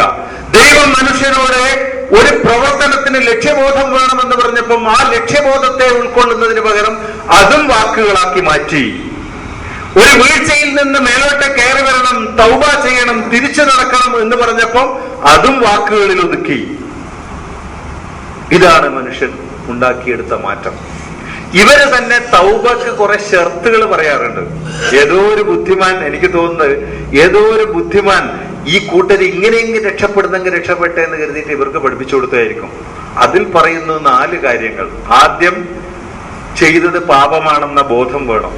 ഇന്ന് അസ്തഗ്ഫിറുല്ലാ പറയുന്ന ഒരുത്തന്റെ മനസ്സിലും ഇല്ലാത്ത സാധനമാണത്, അല്ലേ? ചെയ്തത് പാപമാണെന്ന തോന്നലോടുകൂടി അസ്തഗ്ഫിറുല്ലാ പറയുന്ന ആരെയും ഞാൻ കണ്ടിട്ടില്ല. അസ്തഗ്ഫിറുല്ലാ ഇപ്പൊ പറയലും മൈക്ക് കെട്ടിയിട്ട് ആകാശത്തേക്ക് പടച്ചവനോട് ഒച്ചത്തിൽ വിളിച്ചു പറയല, അസ്തഗ്ഫിറുല്ലാ അസ്തഗ്ഫിറുല്ലാ അസ്തഗ്ഫിറുല്ലാ, അല്ലേ?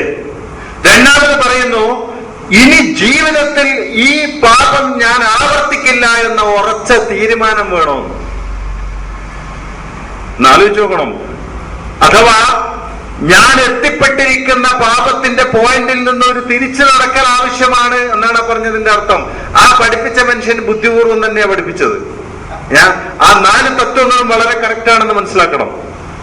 നീ ഒരു പാപം ചെയ്തു, അത് പാപമാണെന്ന് ആദ്യം തിരിച്ചറിയുക. 2, ഇനി എന്റെ ജീവിതത്തിൽ ആ പാപം ഞാൻ ആവർത്തിക്കില്ല എന്ന് ഉറച്ചു തീരുമാനിക്കുക. 3, ആ പാപം കാരണമായിട്ടുണ്ടായിരിക്കുന്ന ഇമ്പാക്ട് എന്താ? പ്രായശ്ചിത്തം ചെയ്യണം. അത് കാരണമാക്കുന്ന നഷ്ടമുണ്ടായിട്ടുണ്ടെങ്കിൽ അവന്റെ നഷ്ടം നികത്തി കൊടുക്കണം. 4, പശ്ചാത്താപ ബോധം വേണം.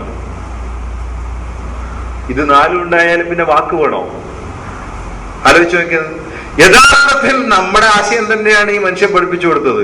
എന്നിട്ട് ഇവരെന്താ ചെയ്തതെന്നറിയോ?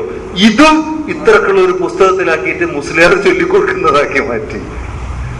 നോമ്പിന് പോയിട്ട് അപ്പുറത്ത് നിന്നിട്ട്, നിങ്ങളുടെ നാട്ടിലുണ്ടോന്ന് അറിയില്ല, അപ്പുറത്ത് നിന്നിട്ട് പെണ്ണുങ്ങള് പിന്നെ കർട്ടന്റെ പുറകിലൂടെ കൈ നീട്ടും, മുസ്ലിയാർ ഇപ്പുറത്തുനിന്ന് കൈ പിടിക്കും. പണ്ട് നബി അങ്ങനെ ചെയ്തിട്ടുണ്ട് പോലും ബൈഅത്ത്.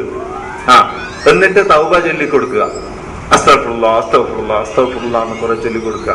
എന്നിട്ട് ഇയാൾ തന്നെ പറയും, ഇത് 4 ഷർത്താണ്, ഇതിൽ പ്രായശ്ചിത്തം വേണം, ഇനി ചെയ്യൂലെന്ന് തീരുമാനിക്കണം, പിന്നെയോ പശ്ചാത്താപം വേണം. ഇത് 3 പറഞ്ഞു കൊടുക്കും, ചെയ്യലില്ല. ഇവിടെയാണ് കാതലായ വ്യത്യാസം. ദൈവം മനുഷ്യന് മാർഗദർശനം നൽകുന്നു, മാർഗനിർദ്ദേശം നൽകുന്നു. മനുഷ്യൻ ആ മാർഗനിർദ്ദേശത്തെ വചനങ്ങളിലല്ല ആവർത്തിക്കേണ്ടത്, പ്രവർത്തനങ്ങളിലാണ് ആവർത്തിക്കേണ്ടത്. ഇവർ പറയുന്നു ആദം ആ വചനങ്ങളെ വചനങ്ങൾ കൊണ്ട് ആവർത്തിച്ചു എന്ന്. എന്നാൽ ഖുർആൻ പഠിപ്പിക്കുന്നത് ദൈവത്തിന്റെ വചനങ്ങളെ ആദം എന്ത് ചെയ്തു? പ്രയോഗതലത്തിൽ ആവർത്തിച്ചു. പ്രയോഗതലത്തിലാണ് ആദം അതിനെ നടപ്പാക്കിയത്. അങ്ങനെ വരുമ്പം ഒരു പ്രവർത്തിക്കുന്ന സമൂഹത്തെ കിട്ടും. ഈ ഭൂമിക്ക് പ്രവർത്തിക്കുന്ന ഒരു സമൂഹത്തെ കിട്ടും. അതിനെ വചനങ്ങളിലേക്ക് ഒതുക്കിയപ്പോ നിഷ്ക്രിയമായ ഒരു സമൂഹത്തെ കിട്ടും. ഇന്ന് മുസ്ലിം സമൂഹം മുഴുവൻ നിഷ്ക്രിയമായി പോയത് ആ ഒറ്റ കാരണം കൊണ്ടാണ്. എവിടെ നോക്കിയാലും ഇവർ ഉമ്മത്തൻ വസത്തൻ ഉഖ്രിജത്തുൽ ലിന്നാസ് എന്നൊക്കെ പറയുമെങ്കിലും ഒരു മനുഷ്യന്റെ മാനുഷികതയുടെ ഒരു കർത്തവ്യം നിറവേറ്റുന്നവരായി ഈ സമൂഹത്തെ എവിടെയും നമുക്ക് കാണാൻ കഴിയുന്നില്ല. ഏത് ഉയർന്ന സമൂഹത്തിൽ നിന്ന് ഏറ്റവും താഴ്ന്ന സമൂഹത്തിലേക്ക് എത്തി നോക്കിയാൽ പോലും അതിന്റെ താഴെത്തട്ടിലായിരിക്കും ഈ സമുദായം. നിഷ്ക്രിയത്വമാണ് അതിന് കാരണം. കൂടെ ഈ പ്രാർത്ഥനാ വിശ്വാസത്തിന്റെ പ്രൊഡക്റ്റാണ് ഇന്ന് നമ്മൾ സമൂഹത്തിൽ ആവർത്തിച്ച് കണ്ടിരിക്കുന്ന സിദ്ധന്മാരുടെ അവസ്ഥ. സിദ്ധന്മാർ ഇന്ന് ഏറ്റവും കൂടുതലുള്ളത് ഏത് സമുദായത്തിലാണ്? നമുക്ക് തോന്നുന്നത് പെട്ടെന്ന്, അതായത് ഞാൻ ഇപ്പോഴും വിശ്വസിക്കുന്നു, എത്ര തന്നെ മാറ്റങ്ങൾ ഉണ്ടായാലും ആ സാമുദായികത പൂർണ്ണമായിട്ട് നമ്മുടെ മനസ്സിൽ നിന്ന് ഇപ്പോഴും പോയിട്ടില്ല. ഇപ്പോഴും ഒരു മുസ്ലിങ്ങളിലെ തിരുത്തൽവാദിയാവാനാണ് നമുക്ക് താല്പര്യം. ഞാൻ വിശ്വസിക്കുന്ന മുസ്ലിങ്ങളിലെ തിരുത്തൽവാദിയാവുകയല്ല നമ്മൾ വേണ്ടത്. നമ്മൾ യഥാർത്ഥത്തിൽ ചെയ്യേണ്ടത് ദൈവത്തിന്റെ വ്യവസ്ഥിതിയുടെ സ്ഥാപകരായി മാറുകയാണ് ചെയ്യേണ്ടത്. കാരണം ഇന്നത്തെ മുസ്ലിങ്ങൾ ദൈവത്തിന്റെ വ്യവസ്ഥിതി ഏറ്റെടുത്തിട്ടേ ഇല്ല. എന്നിട്ട് വേണ്ട അതിൽ തിരുത്തൽ വരുത്താൻ. അതുകൊണ്ടാണ് നമ്മൾ ഇന്ന് മുസ്ലിങ്ങളിലെ പോരായ്മകളെ വിമർശിക്കുന്നവരും തിരുത്തുന്നവരുമായി മാറിയത്. അതുകൊണ്ട് തന്നെ ഈ സമുദായത്തിനകത്തുള്ള സിദ്ധന്മാരുടെ കണക്കെടുക്കുന്നതിനപ്പുറം മറു സമുദായത്തിലെ സിദ്ധന്മാരെ ഉയർത്തിക്കാണിക്കാനാണ് നമുക്ക് താല്പര്യം. അതിൽ കുറെ അധികമുണ്ട് എന്ന തോന്നൽ. എന്നാൽ ചെറുതും വലുതുമായ സിദ്ധന്മാർ ഏറ്റവും കൂടുതലുള്ളത് ഈ സമുദായത്തിലാണ്. വലിയ വലിയ തങ്ങന്മാർ, സാമുദായിക നേതാക്കന്മാരെന്ന് പറയുന്ന തങ്ങന്മാര് തൊട്ട് ഒരു പള്ളിയിലെ മുക്രി വരെ സിദ്ധനായി മാറുന്ന അവസ്ഥയാണ് ഈ സമൂഹത്തിൽ ഇന്നുള്ളത്. ഇല്ലേ? നമ്മുടെ ജീവിതത്തിൽ എന്തെങ്കിലും ഒരു പ്രശ്നമുണ്ടായാൽ ഖുർആനിൽ നിന്ന് പ്രായോഗിക തലത്തിൽ അതിലൊരു പരിഹാരം കാണുന്നതിന് പകരം ആവറേജ് മുസ്ലിം നേരെ ഓടിപ്പോവുക പള്ളിയിലെ മുക്രിയുടെ അടുത്തേക്കാണ്, അല്ലെങ്കിൽ പള്ളിയിലെ ഇമാമിന്റെ അടുത്തേക്കാണ്. ആ ഇമാം എന്തോ പരിഹാരം എനിക്ക് ഉണ്ടാക്കി തരും എന്ന വിശ്വാസം. അവിടെ നിന്ന് കഴിഞ്ഞില്ലെങ്കിൽ അതിനേക്കാളും മൂത്ത മുസ്ലിയാർ അടുത്ത് പോകും. ആ പോക്ക് ഒരു പക്ഷേ അവസാനം എവിടെ വരെ എത്തും? മക്ക വരെ എത്തും. ഹജ്ജ് നേർച്ചയാക്കാറുണ്ട് ചിലപ്പോ ഒരു കാര്യം നേടാൻ വേണ്ടി. പ്രാർത്ഥന തെറ്റായി മനസ്സിലാക്കിയതിന്റെ ഒരു ഇമ്പാക്റ്റ് ആണ്. ഈ സമൂഹം എന്തെങ്കിലും പ്രവർത്തിക്കുന്നെങ്കിൽ പോലും ശരിയായ മാർഗത്തിൽ പ്രവർത്തിക്കാതെ, പ്രവർത്തനത്തിന്റെ ഫലമായി ഒരു റിസൾട്ട് കിട്ടണമെന്ന് ആഗ്രഹിച്ചുകൊണ്ട് പ്രവർത്തിക്കാതെ, പകരം പ്രാർത്ഥനയ്ക്ക് വേണ്ടി പ്രവർത്തിക്കുന്ന അവസ്ഥയിലേക്കാണ് ഈ സമൂഹം എത്തിച്ചേർന്നിരിക്കുന്നത്. മനസ്സിലാക്കണം. പ്രാർത്ഥനയ്ക്ക് വേണ്ടി ആഴമുള്ള ഒരു വിഷയമാണ്. പ്രാർത്ഥനയ്ക്ക് വേണ്ടി പ്രവർത്തിക്കുക.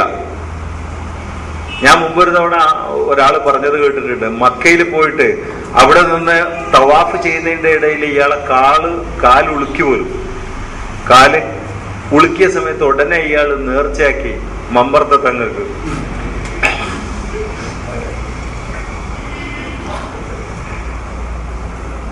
അത്രയ്ക്ക് വിശ്വാസമാണ് അയാൾക്ക് അയാളുടെ നേർച്ചയിലും പ്രാർത്ഥനയിലും.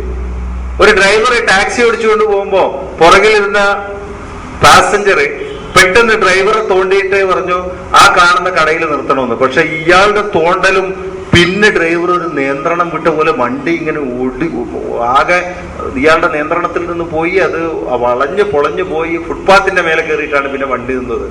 ഈ വെപ്രാളം കണ്ടപ്പോ പാസഞ്ചർ ചോദിച്ചു, എന്ത് പറ്റി? ഞാൻ നിങ്ങളെ തോണ്ടാൻ പാടില്ലായിരുന്നു, തെറ്റായിപ്പോയി, സോറി എന്ന് പറഞ്ഞു.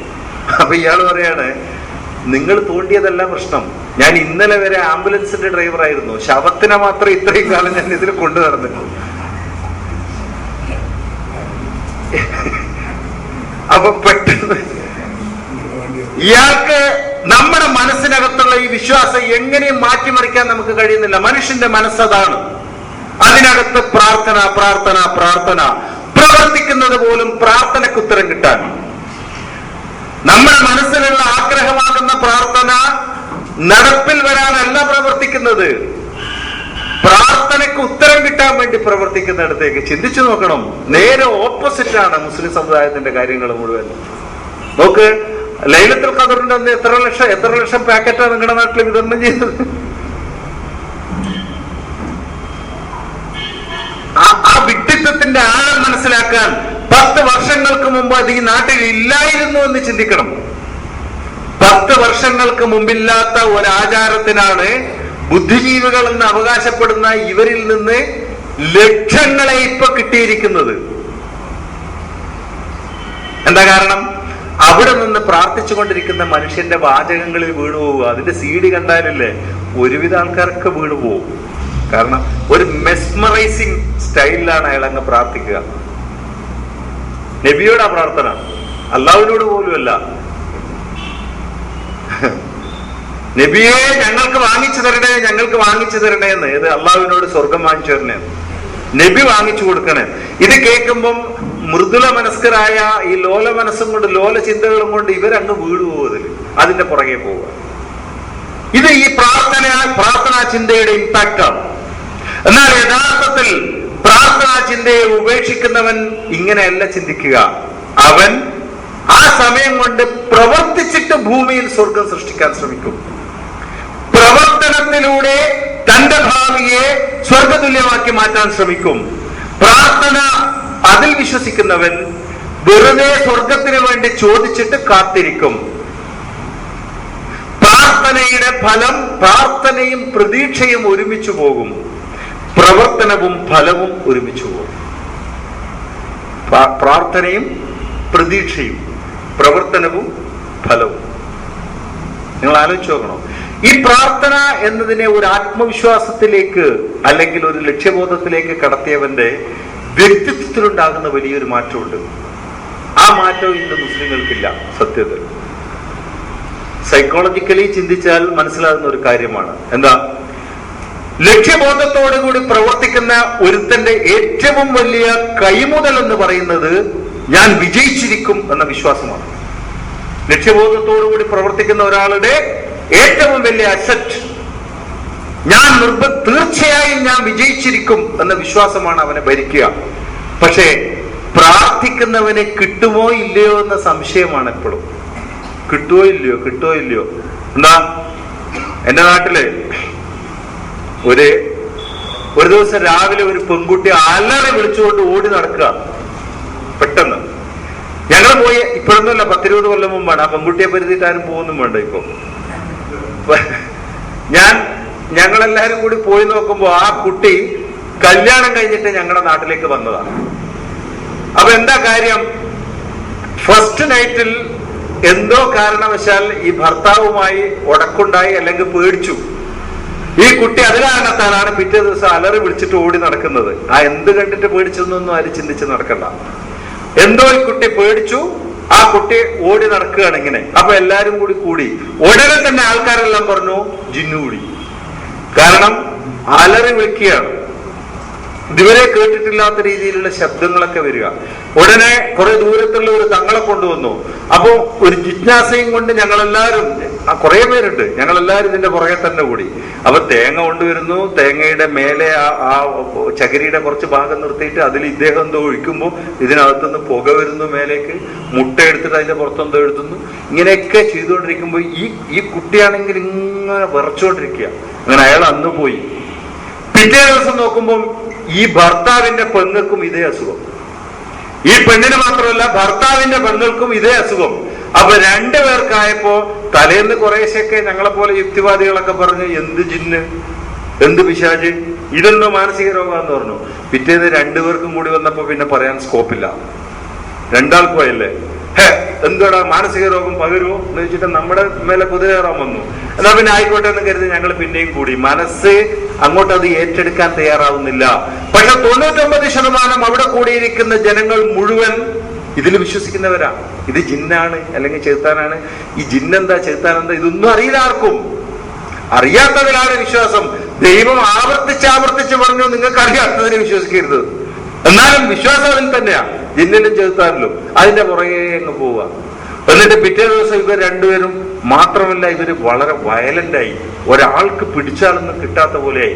അപ്പൊ രണ്ടാമത്തെ ചോദ്യം വന്നു, ഒരു പെണ്ണിനെ ഒരാണിനെ പിടിച്ചിട്ട് ഒതുക്കാൻ കഴിയാതിരിക്കണമെങ്കിൽ അവളുടെ ഉള്ളിൽ വേറെന്തോ ഇല്ലേ? എന്താ നമ്മൾ ഉത്തരം പറയാ? ഉണ്ട്, ശരിയാണ്, അങ്ങനെ നിന്നു. അപ്പൊ അതിന്റെ ഇടയിൽ എന്നെ നോക്കിയിട്ട് ഇങ്ങനെ പിടിക്കാൻ നിന്നത് ഞാനാ. അപ്പോ ഒരുത്തി എന്നോട് പറഞ്ഞു. ഉടനെ ഈ തങ്ങൾ എന്നോട് പറഞ്ഞു, നീ ആ തോട്ടിന്റെ സൈഡിലൂടെ പോണ്ടെന്നാണ് പറഞ്ഞത്, നിന്നെ രാത്രി ശരിയാക്കൂന്നാണ് പറഞ്ഞത്.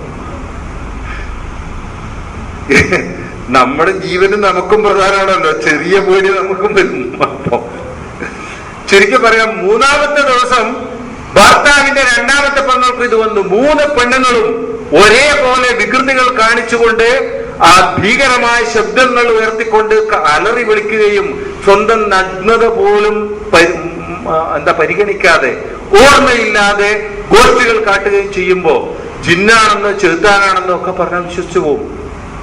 ചുരുക്കി പറയാം, തങ്ങൾ അവസാനം പറഞ്ഞു, ഈ വീടിന്റെ പൂമുഖം കിളച്ചിട്ട് അതിനകത്ത് എന്തോ കുഴിച്ചിടണം. അതിനു വേണ്ടിയുള്ള തയ്യാറെടുപ്പാ, പൂജയും കാര്യങ്ങളൊക്കെ. അപ്പോ ഗ്രാനൈറ്റ് ഇട്ട നിലമാണ് ഈ പെണ്ണിന്റെ ഉപ്പാക്ക്, പയ്യന്റെ ഉപ്പാക്ക്. കാരണം അയാൾക്കാണ് നഷ്ടം, അയാൾക്ക് വിഷമവും വരുന്നു. ഈ അടുത്ത കാലത്ത് ഗ്രാനൈറ്റ് ഇട്ട് ഇത് കിളക്കണം, ഇതില്ലെങ്കിൽ നിവൃത്തിയില്ല എന്ന് പറഞ്ഞു. അവസാനം മംഗലാപുരത്ത് ഒരു സൈക്കാട്രിസ്റ്റ് ഉണ്ടായിരുന്നു, ഉസ്മാൻ ബാഷ എന്ന് പറഞ്ഞിട്ട്. പുള്ളിയുടെ അടുത്ത് കൊണ്ടുപോയി. ഒരു വിശ്വാസവും ആർക്കും ഇല്ലായിരുന്നു ഈ മനുഷ്യനെ സംബന്ധിച്ച്. കാരണം എന്താ, ഇത് ജിന്നല്ലേ. പിന്നെ ഞങ്ങളെ കുറെ ആളുടെ നിർബന്ധം കൊണ്ട് വെറുതെ പോയതായി. കൊണ്ടുപോയ ഞങ്ങൾക്ക് പോലും വിശ്വാസം ഇല്ലായിരുന്നു. 3 എണ്ണത്തിന് ഒരുമിച്ച് മാനസിക രോഗം വരില്ലല്ലോ. പക്ഷെ അവിടെ എത്തിയപ്പോ ആ മനുഷ്യൻ പറഞ്ഞു, ഇത് എന്താ ഇതിനെ പറയാ, പിന്നെ ഫിറ്റ്സ് ആണ്,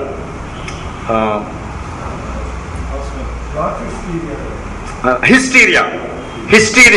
അപ്പൊ ഹിസ്റ്റീരിയ എന്ന് പറയുമ്പോ ഞാൻ ചോദിച്ചു, ഹിസ്റ്റീരിയ എങ്ങനെ ഒരാൾക്കല്ലേ വരൂ? നോ, കണ്ടേജിയസ് ആയിട്ടുള്ള മാനസിക രോഗമാണ് ഹിസ്റ്റീരിയ.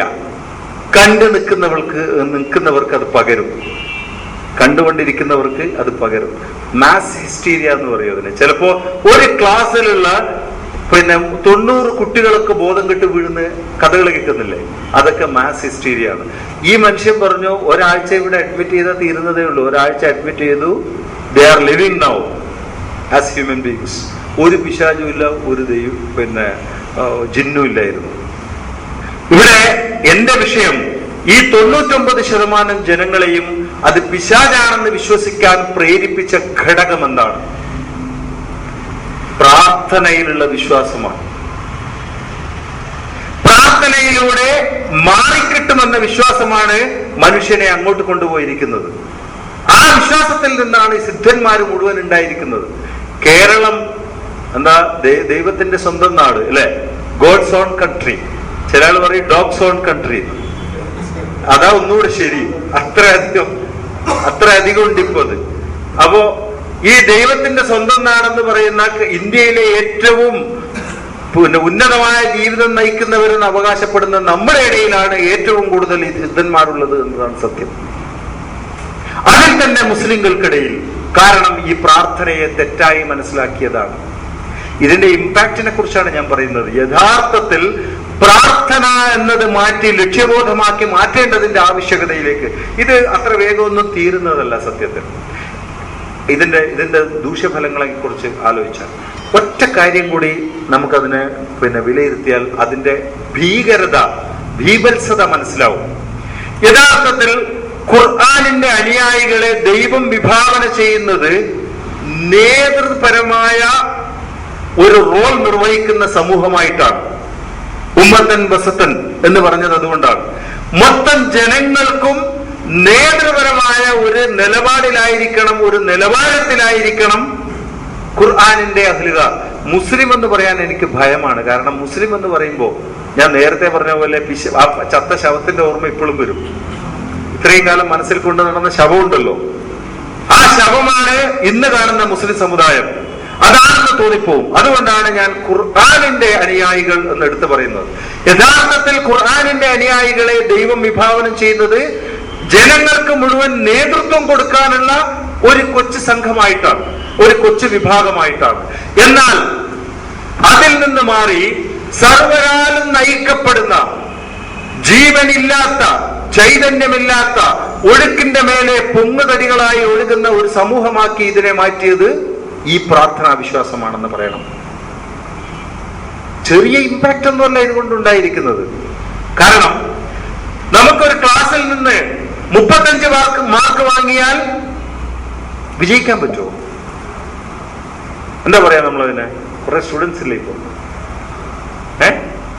ജസ്റ്റ് പാസ് എന്നല്ല അതിനെ പറയേണ്ടത്, അത് കടന്നുകൂടിയതാണെന്ന് പറയണം. വിജയിച്ചു എന്ന് പറയണമെങ്കിൽ 100% മാർക്ക് വാങ്ങിയിരിക്കണം. ബിക്കോസ് ആ 100% മാർക്ക് നിങ്ങൾക്ക് നൽകാനുള്ളതാണ്. അത് നിങ്ങൾക്ക് തരാതെ ടീച്ചറുടെ കയ്യിൽ വെക്കാനുള്ളതല്ല. ആണോ? അത് നിങ്ങൾക്ക് കിട്ടാനുള്ളതാണ്. ആ 100% മാർക്കും വാങ്ങി എടുക്കുമ്പോഴാണ് യഥാർത്ഥത്തിൽ വിജയിക്കുക. ദൈവം ഖുർആനിന്റെ അനുയായികളെ വിഭാവനം ചെയ്യുന്നത് 100% മാർക്ക് വാങ്ങുന്നവരായിക്കൊണ്ടാണ്, 35% മാർക്ക് വാങ്ങി കടന്നുകൂടുന്നവരായിക്കൊണ്ടല്ല.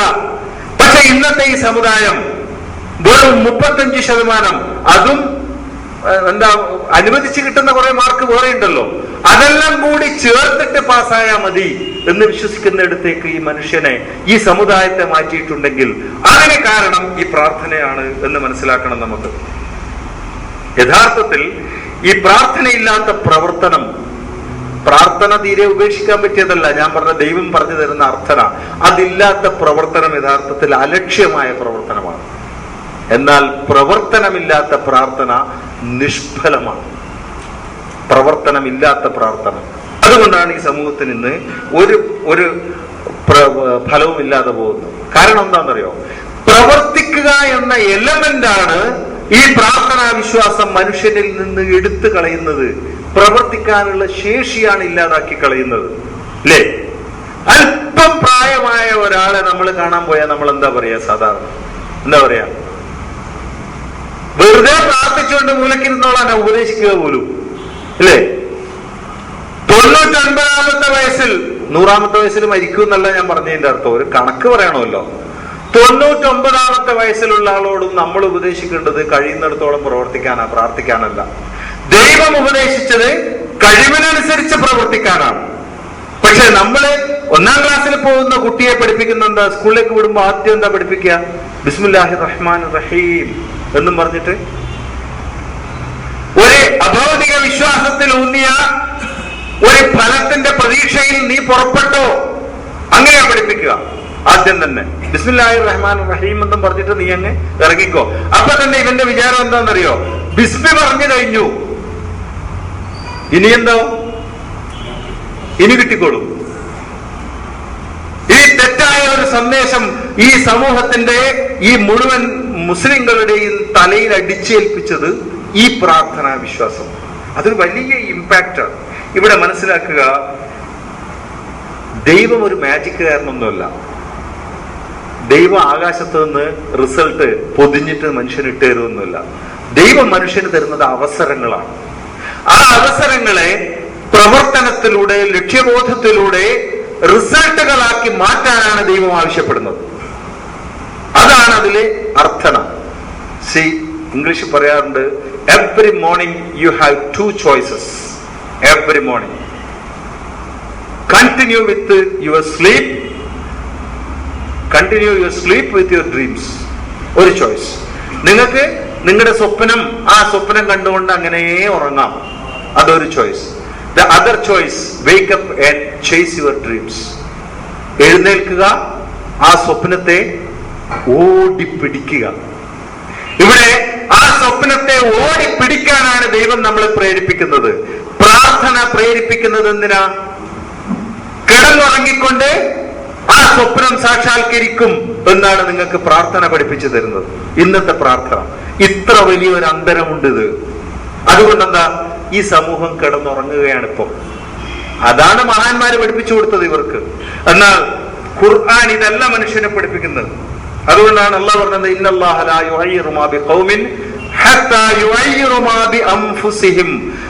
നിങ്ങൾ നിങ്ങളെ തന്നെ, അല്ലെങ്കിൽ അവരെ തന്നെ മാറ്റാൻ തയ്യാറല്ലാത്തടത്തോളം ദൈവം മാറ്റാൻ തയ്യാറല്ല. ഇത്രയ്ക്ക് വ്യക്തമായി ദൈവം ഖുർആനിൽ അത് പറഞ്ഞിട്ടുണ്ട്.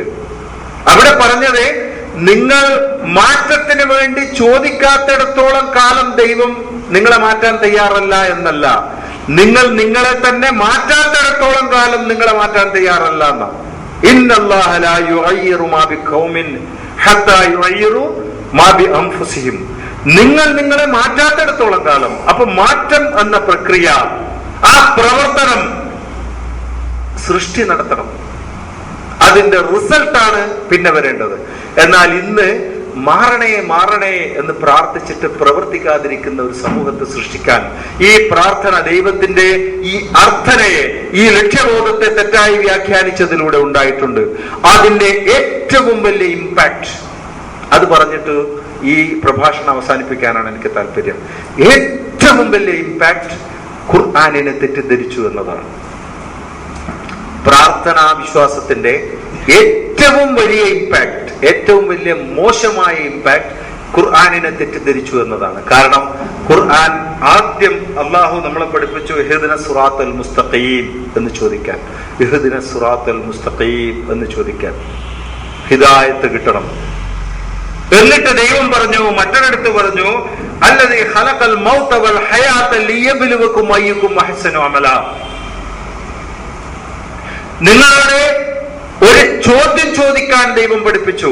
ഇഹ്ദിന സിറാത്തൽ മുസ്തഖീം, നേരായ മാർഗം ചോദിക്കാൻ. ആ ചോദ്യത്തിലെ ഇഹ്ദിന സിറാത്ത്, ആ നേരായ മാർഗത്തിന് ആവശ്യമായ നിർദ്ദേശങ്ങൾ തന്നുകൊണ്ട് ദൈവം നമുക്ക് ഈ ജീവിതത്തിന് തന്നെ ഒരു ലക്ഷ്യം പറഞ്ഞു തരികയാണ്. അല്ലദീ ഖലഖൽ മൗത വൽ ഹയാത. നിങ്ങൾക്ക് മരണവും ജീവിതവും ദൈവം ഉണ്ടാക്കിയിരിക്കുന്നത് എന്തിനാ? അല്ലദീ ഖലഖൽ മൗത വൽ ഹയാത ലിയബ്ലുവകും അയ്യുകും അഹ്സനു അമലാ. ആര് നന്നായി പ്രവർത്തിക്കുന്നു എന്നറിയാൻ. ആദ്യം ചോദിച്ച ചോദ്യത്തിന്റെ സാക്ഷാത്കാരം നിങ്ങൾ പ്രവർത്തനത്തിലൂടെ നേടിയിരിക്കണം എന്നതാണ് ഖുർആനിന്റെ സന്ദേശം. അല്ലാതെ ചോദിച്ചാൽ വെറുതെ ദൈവം തരില്ല, വെറുതെ തരില്ല. കൃത്യമായി പറഞ്ഞു. ആ സാക്ഷാത്കാരം നിങ്ങളുടെ പ്രവർത്തനത്തിലൂടെ ഉണ്ടാവണം. അതുകൊണ്ടാണ് ലിയബ്ലുവകും അയ്യുകും അഹ്സനു അമലാ. ഓരോരുത്തരും ഏത് തോതിൽ പ്രവർത്തിക്കുന്നോ ആ പ്രവർത്തനത്തിന്റെ തോതിൽ തന്നെ റിസൾട്ട് ഉണ്ടാവും. അയ്യുകും അഹ്സനു അമലാ, ആ പ്രവർത്തനത്തിന്റെ തോതിൽ റിസൾട്ട് ഉണ്ടാവും. പക്ഷേ ആ പ്രവർത്തനത്തിന് ഒരു ലക്ഷ്യബോധം വേണം. ആ ലക്ഷ്യബോധത്തെയാണ് പ്രാർത്ഥന എന്ന് വിളിക്കേണ്ടത്. ഇതാണ് ദൈവം നമുക്ക് പഠിപ്പിക്കുന്നത്. അതുകൊണ്ടാണ് ഖുർആൻ ഒരു ഗൈഡൻസ് ആയി മാറുന്നത്. ഇവിടെ ലക്ഷ്യബോധത്തിന്റെ വിശ്വാസത്തിൽ നിന്നും പ്രവർത്തനത്തിലുള്ള ആർജവത്തിൽ നിന്നും മാറി പ്രാർത്ഥന എന്നതിലേക്ക് ഇതിനെ ഒതുക്കാൻ ശ്രമിച്ചപ്പം ഖുർആനിനെ പറ്റിയ ഏറ്റവും വലിയ ശോഷണം ഇതാണ്. ഖുർആൻ ഒരു മാർഗനിർദ്ദേശ ഗ്രന്ഥം എന്നതിൽ നിന്ന് മാറി ഖുർആൻ വെറുതെ ഓതിയ പുണ്യം കിട്ടുന്ന ഗ്രന്ഥമായി മാറി. ഞാൻ കാണുന്ന ഈ തെറ്റായ പ്രാർത്ഥനാ വിശ്വാസത്തിന്റെ ഏറ്റവും വലിയ ഇമ്പാക്ട് അതാണ്. ഖുർആൻ മനുഷ്യൻ നീ എങ്ങനെ നടക്കണം, എങ്ങനെ ഇരിക്കണം, എങ്ങനെ പ്രവർത്തിക്കണം, എങ്ങനെ കുടുംബം നടത്തണം, എങ്ങനെ സമൂഹത്തെ സംസ്കരിക്കണം എന്ന് പറഞ്ഞു തരുന്ന ഖുർആനിനെ വെറുതെ ഓതി പുണ്യം കിട്ടുന്ന ഒരു ഗ്രന്ഥമാക്കി മാറ്റി, നോക്കിയാൽ പുണ്യം കിട്ടുന്ന ഗ്രന്ഥമാക്കി മാറ്റി. കാരണം പ്രാർത്ഥനയിലുള്ള വിശ്വാസം. അതുകൊണ്ട് ഞാനിത് അവസാനിപ്പിക്കട്ടെ. പ്രാർത്ഥനാ വിശ്വാസത്തെ ലക്ഷ്യബോധമാക്കി മാറ്റി ദൈവത്തിന്റെ നിർദ്ദേശങ്ങൾക്കനുസരിച്ച് പ്രവർത്തിക്കാൻ തയ്യാറായില്ലെങ്കിൽ ഖുർആനുമില്ല, ഇസ്ലാമുമില്ല, ഈമാനുമില്ല.